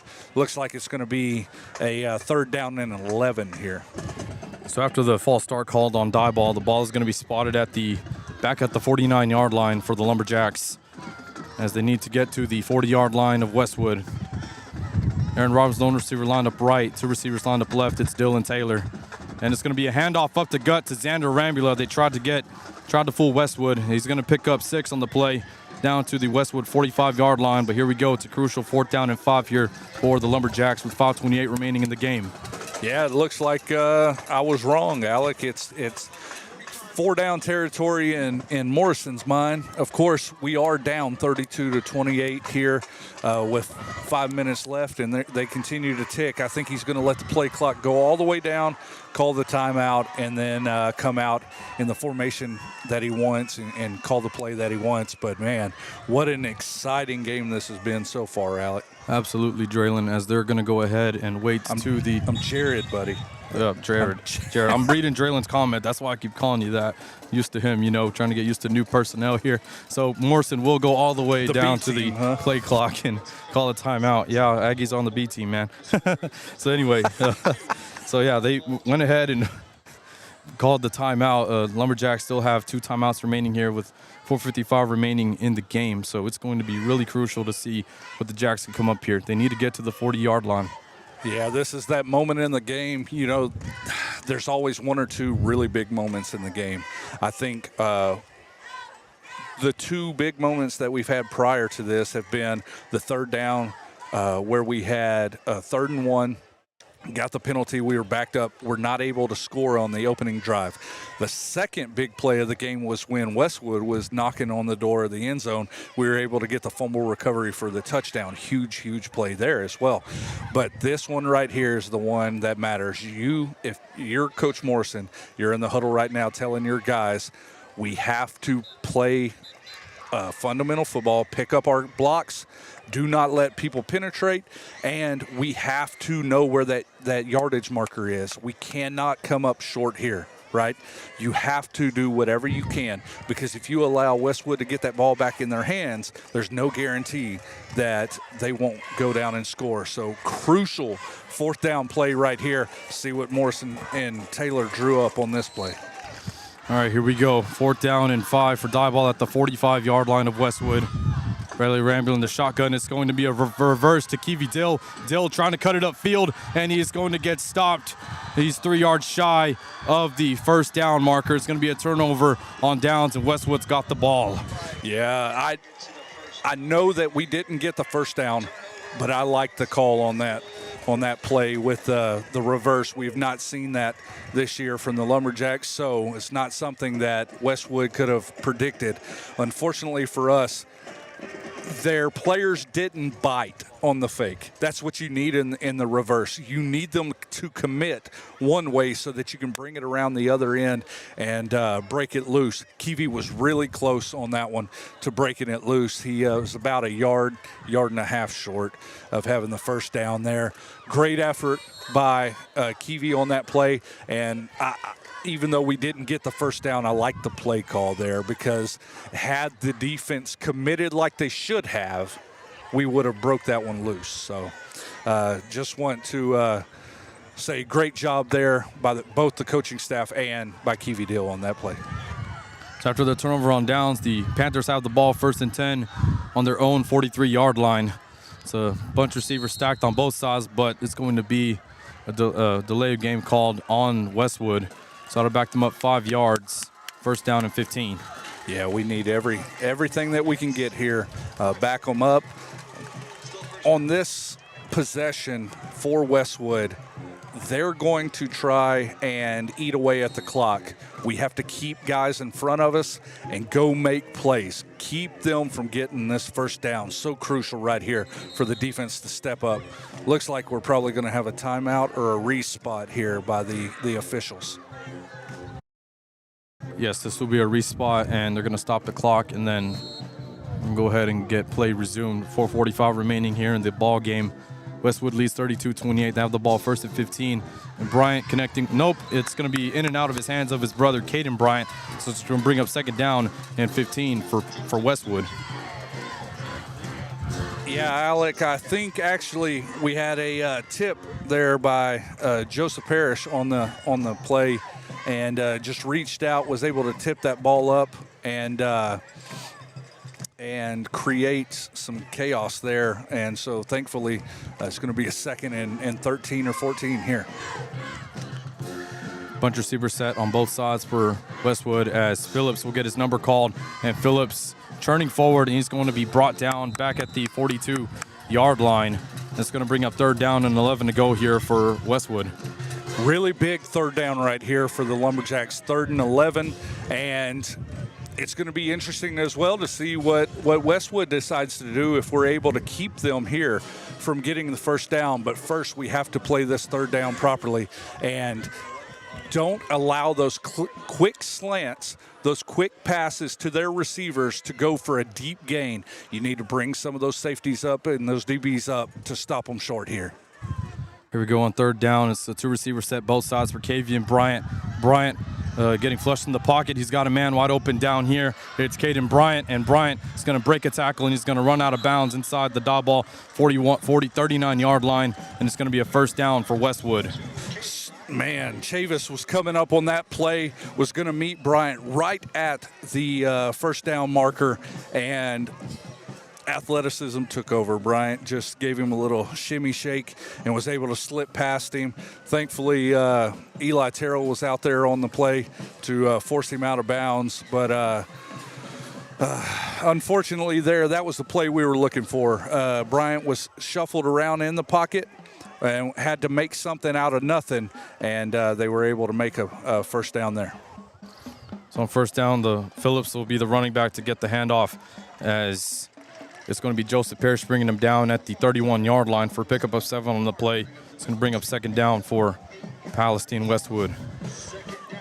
Yeah, it's so hard to predict. I would not want to be the defensive coordinator here. It's so hard to predict whether or not Westwood is going to hand the football off or if they're going to be passing the football. And if whatever the case is, they want to keep that clock rolling. 3 minutes and 12 seconds left in a big second down here. It's a two receiver set on both sides for Kavian Bryant.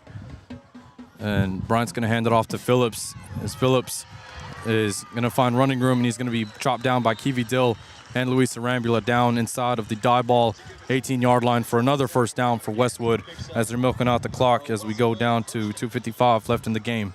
Yeah, 2:55 left in the game and clock's still running. I mean, you really would like to see a turnover here close to the end zone as they get into the red zone here. I don't know what we need to do, whether it's going to be a tip drill, whether it's going to be defensive backs coming up and ripping the ball out of the receiver's hands again. Whatever it is, we desperately need a turnover here. So Kavian Bryant with two receivers on both sides. It's going to be a play action pass to Caden Bryant on the screen, and Bryant is going to be slung down at about the 5-yard line, as this should be enough for another first down for Westwood. Yes, it will be. It'll be make it first and goal as we go down to the 2-minute timeout. Yeah, I think that they're just going to let it tick on down to the 2-minute timeout as they head to the sideline. But Alec, I got to tell you, it's been a hard-fought game tonight for the Lumberjacks. Somehow, if we can keep the if somehow we can keep the Panthers out of the end zone right here, come up with a turnover, stop them, whatever the case may be, right? If we could just do that right here, then we still have to drive down the field and score, and that's not going to be any easy feat. But if we want a chance to pull out this hard-fought football game, right now is when we have to do it. We've got to create a turnover, or we have to at least keep them out of the end zone and start burning up timeouts, because I believe we still have 3 of them left, and Westwood only has 1. So both teams still having discussions on the sidelines as we have a 2-minute timeout in effect here, as it's going to be 1st and goal, Westwood at the 6-yard line, and the Westwood offense coming back out onto the field, as well as Tyrese McMillan and the Lumberjack defense. So it'll be really interesting to see how these last 2 minutes play out here. But regardless of what happens here, this has been a tremendous ball game to call. Such a great football game, not only to call but just be a part of. I know that I've gotten caught up in some of the action, hooting and hollering and just expressing my excitement. So it's just been a great football game to attend tonight. So Kavian Bryant's going to call his own number, and he is going to get bottled up right at the 1-yard line. So it's going to bring up 2nd and goal for Westwood after the run from Bryant. Yeah, unfortunately, that's exactly what Westwood was looking to do.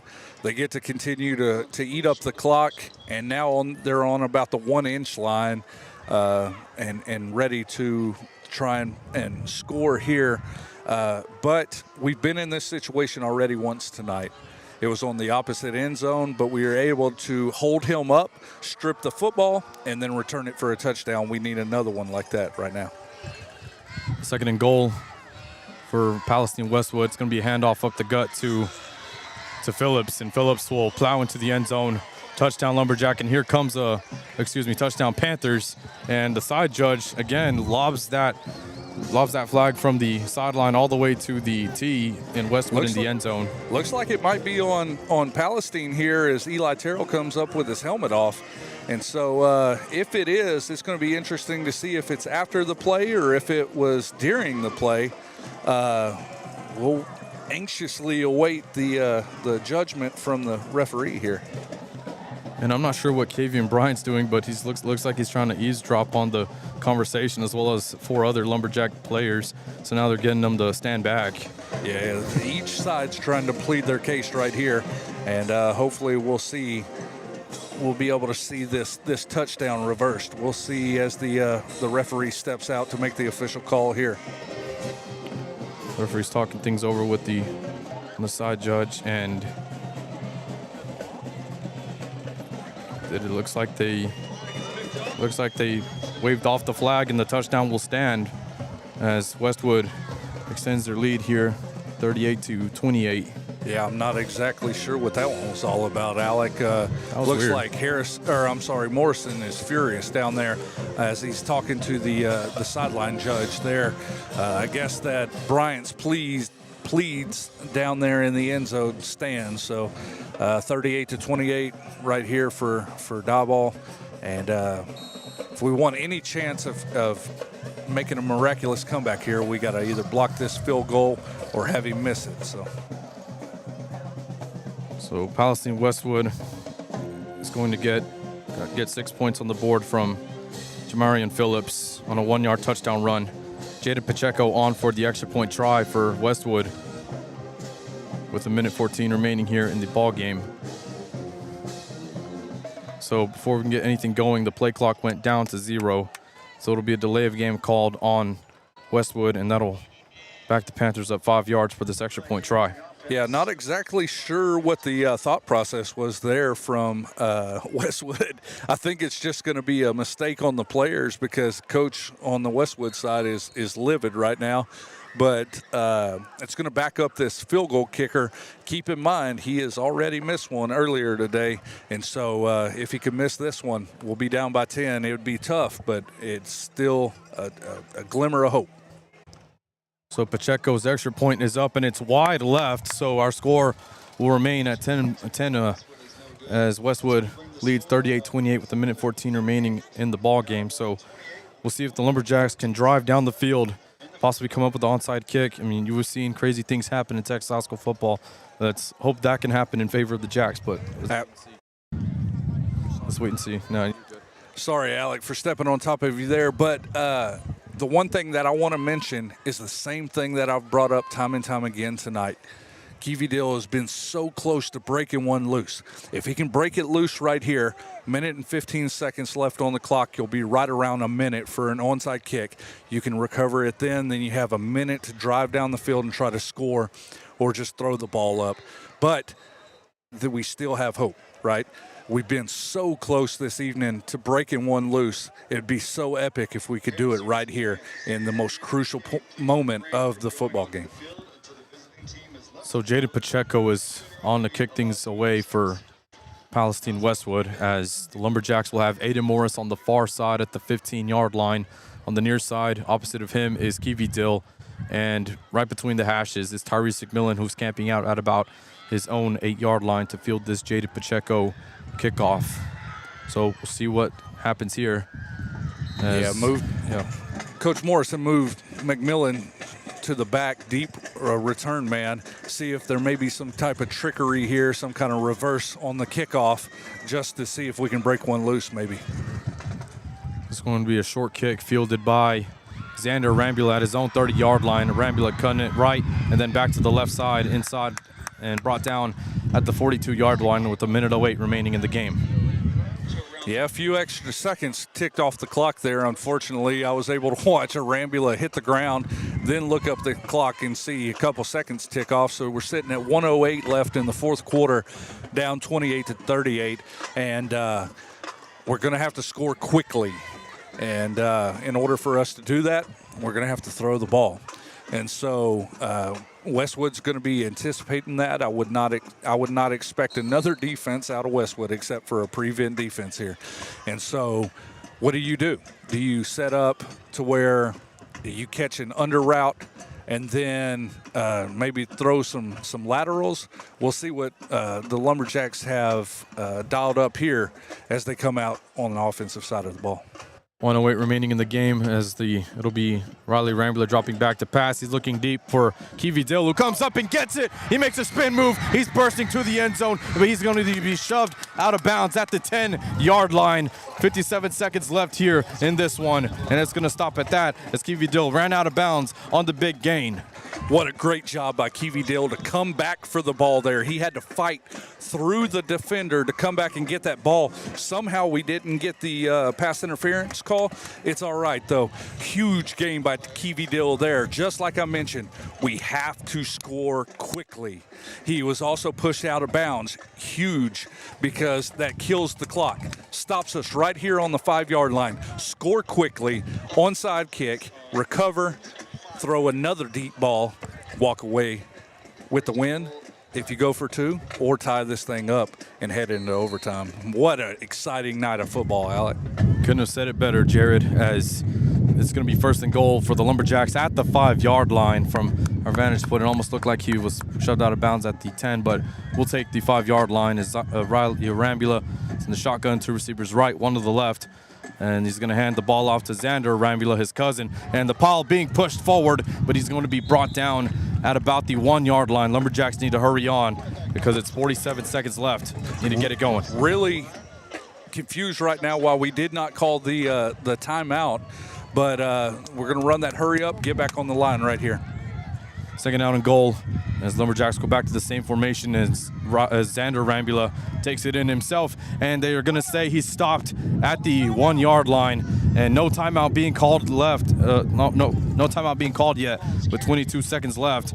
Lumberjacks need to go quickly, and now looks like a stoppage is going to be called now. Yeah, obviously there was a breakdown in communication there because Coach Morrison is livid on the sideline right now. I can only imagine that what the conversation was if we get stopped on the run play, we have to get up, get on the ball right now. There's so much time that just ticked off of the clock over the past 2 plays. We were sitting there with 42, 45 seconds, somewhere in that range. Now we're down to 18 seconds. That cannot happen. You've got 2 timeouts left. You've got to use at least one of them on that play. Unless the offense is able to get up, get back on the ball quickly, and punch it in immediately. But it looks like there is obviously Alex, some type of miscommunication between the players and what Coach Morrison said, because he was extremely livid with them not getting up and getting back on the ball quickly. So after the timeout called, it's 18 seconds remaining. It's gonna be a play action pass to Eli Terrell with a 1-yard touchdown for the Lumberjacks. Riley Rambula to Eli Terrell. Eli Terrell's first touchdown of the year. Yeah, Alec, and it shouldn't have been. See, we ran that exact same play earlier in the season against Rusk, where Eli's lined up in the tight formation and then pops out on the seam route right up the middle. And unfortunately, in that situation, Eli ended up on the 1-yard line instead of in the end zone on that one. But great play call there by Morrison and company. And, man, we have got ourselves a ball game. 15 seconds left here in the fourth quarter. Now we're looking at onside kick, return, get close enough for the field goal to tie this thing up, or break one loose in order to walk away with the win here. So 35-38. What a ball game tonight, Alec. Absolutely, Jared. As I told you earlier, you could not have said it any better. This has been a thrill to call. So we got 15 seconds left. Diboll trails by 3 as Riley Arambula connected on a play action pass to Eli Terrell for a 1-yard touchdown. Ivan Gomez with the extra point is good. So as you can see from the kickoff unit, this will be an onside try. And it looks like Westwood's bringing out the hands team for this, and that includes Kavian Bryant. Yeah, absolutely. You're going to put all your hands here. You know what's coming. It's onside kick. The only hope that Diboll's got left is to recover this onside kick. And so see if we can execute it properly and get the ball back here. And before we can get the onside kick going, a timeout was called by Coach Richard Bishop and the Westwood Panthers. So thank goodness, Alec, that he called the timeout when he did, because the onside kick did not go as expected there, and it skipped and then bounced right to a Westwood return man. And so thankfully their coach called the timeout. We've got to kick on top of the ball, get rotation, and allow it to bounce up so that we can get that ball back. If you don't put that ball up in the air over there, or at least get a bounce to where it goes up in the air, it's going to be really tough for us to squeak in there and get it. But on this near side where we're kicking the ball to, we've got our speedsters over here, man. We have got Tyrese McMillan. We've got Keevy Dill. You know, just all of our fastest guys are on this side and doing everything that they can to recover this football. So here we go after the timeout called by Westwood. Here comes the onside attempt from Ivan Gomez, the freshman. Let's see what he can come up with here, as it's going to go the 10 yards, and it looks like Westwood fell back on top of it right at the 49-yard line. So that might have just sealed the deal here from Palestine tonight. Yeah, absolutely. I mean, they're going to come back out, just nail this ball down, and go ahead and walk away with a victory. A hard-fought, devastating loss tonight for Diboll, because, man, we had so much going on tonight, and these boys fought their heart out against a opponent that a lot of people out there thought was super elite and that we couldn't hang with, and that would be with their quarterback. We did a great job tonight, Alec, of containing Bryant and kind of minimizing the amount of explosive plays that he was able to complete tonight. So Kavian Bryant will go ahead and kneel this one down, and that will be your final score here this evening. Palestine-Westwood victorious in a hard-fought game by a score of 38-35. We'll be right back to wrap it up on the post-game show. You've been listening to Diboll Lumberjack Football on YouTube through C4 Media. Terrell Insurance has been a proud supporter of Diboll Lumberjack athletics for over 30 years. From the Lumberjack Cups of the 90s and the touchdown footballs of the 2000s, Terrell Insurance has been there for the Jacks. Terrell Insurance has been a proud supporter of Lumberjack fans off the field as well. For all of your insurance needs, visit Terrell Insurance in Diboll. Yeah. Let's go.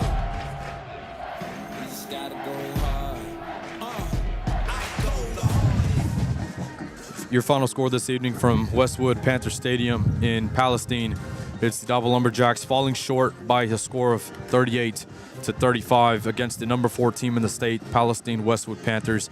Jared, it's unfortunate that we're on the losing end of this. This was a thriller of a game to call, but I could not. I know it's a loss in the record book for Diboll, and it drops our record to 2-5 overall. But I am very pleased with the effort of these guys tonight and just their never quit attitude. Even when they were down by 10, they still kept on fighting and brought this within 3. Came up short ultimately, but hey, you played. You got to move on from this. Look at see what you go back to the film room, see what we can correct, and move on. Take it out on Fairfield next week. But man, what an effort from everyone: offense, defense, special teams, the whole 9 yards. Just a tremendous effort tonight from the Lumberjacks in a losing effort. Absolutely, and as I sit here and look at Coach Morrison rubbing his head just in not frustration, but maybe just disbelief. And you can tell that this team expected to win this football game coming in. I go back to what Draylon said and what he texted me at halftime, which is, I don't care what the end of the game is, what the score is at the end of the game. These are the best 3-game stretch. These are the best 3 games that Diboll's played all year. We deserved to win this football game. We just didn't pull it out. It's nothing against this team, the coaching staff, or anything like that. 38-35 against the number 4 team in the state. And you had a real chance to win this thing. You can't be upset with that. Great effort tonight all across the board. Even when a tempers flared, even when it looked like Westwood had an opportunity to kind of pull away, Diboll continued to fight and just scrap back into it. I'm really excited to see how the rest of district goes. We have another powerhouse, if you want to call them that, in Fairfield coming up next week. But tonight, the Shepherd game, I've seen so much out of this team that I would put them up against any opponent in 3A and legitimately think that we had a chance. We had a super tough pre-district. Unfortunate, we're 2-5. The record does not reflect what this team really is, and so as we look on to Fairfield and then to finish up the season, I expect us to have a legitimate chance to run the rest of the games, go into playoffs 5-5, and be sitting pretty for the first round of the playoffs. So again, your final score tonight, 38-35, as we go ahead and list our players of the game this evening.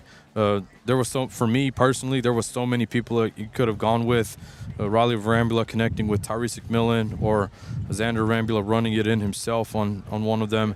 And just you can really go with anyone on defense too. But for me personally, my player of the game tonight is Aaron Robbins. He had 2 huge plays in this game, and he willed the Lumberjacks as close as they could to upsetting the Panthers tonight. And unfortunately, that didn't happen. But Aaron Robbins, I personally had him as a student my first year teaching at Diboll, and he was just a tremendous student athlete, all-A student, and he's awesome on the field and on the court and in the track, and especially in the classroom. Just an overall wonderful student, great kid overall. And tonight, his efforts were on display.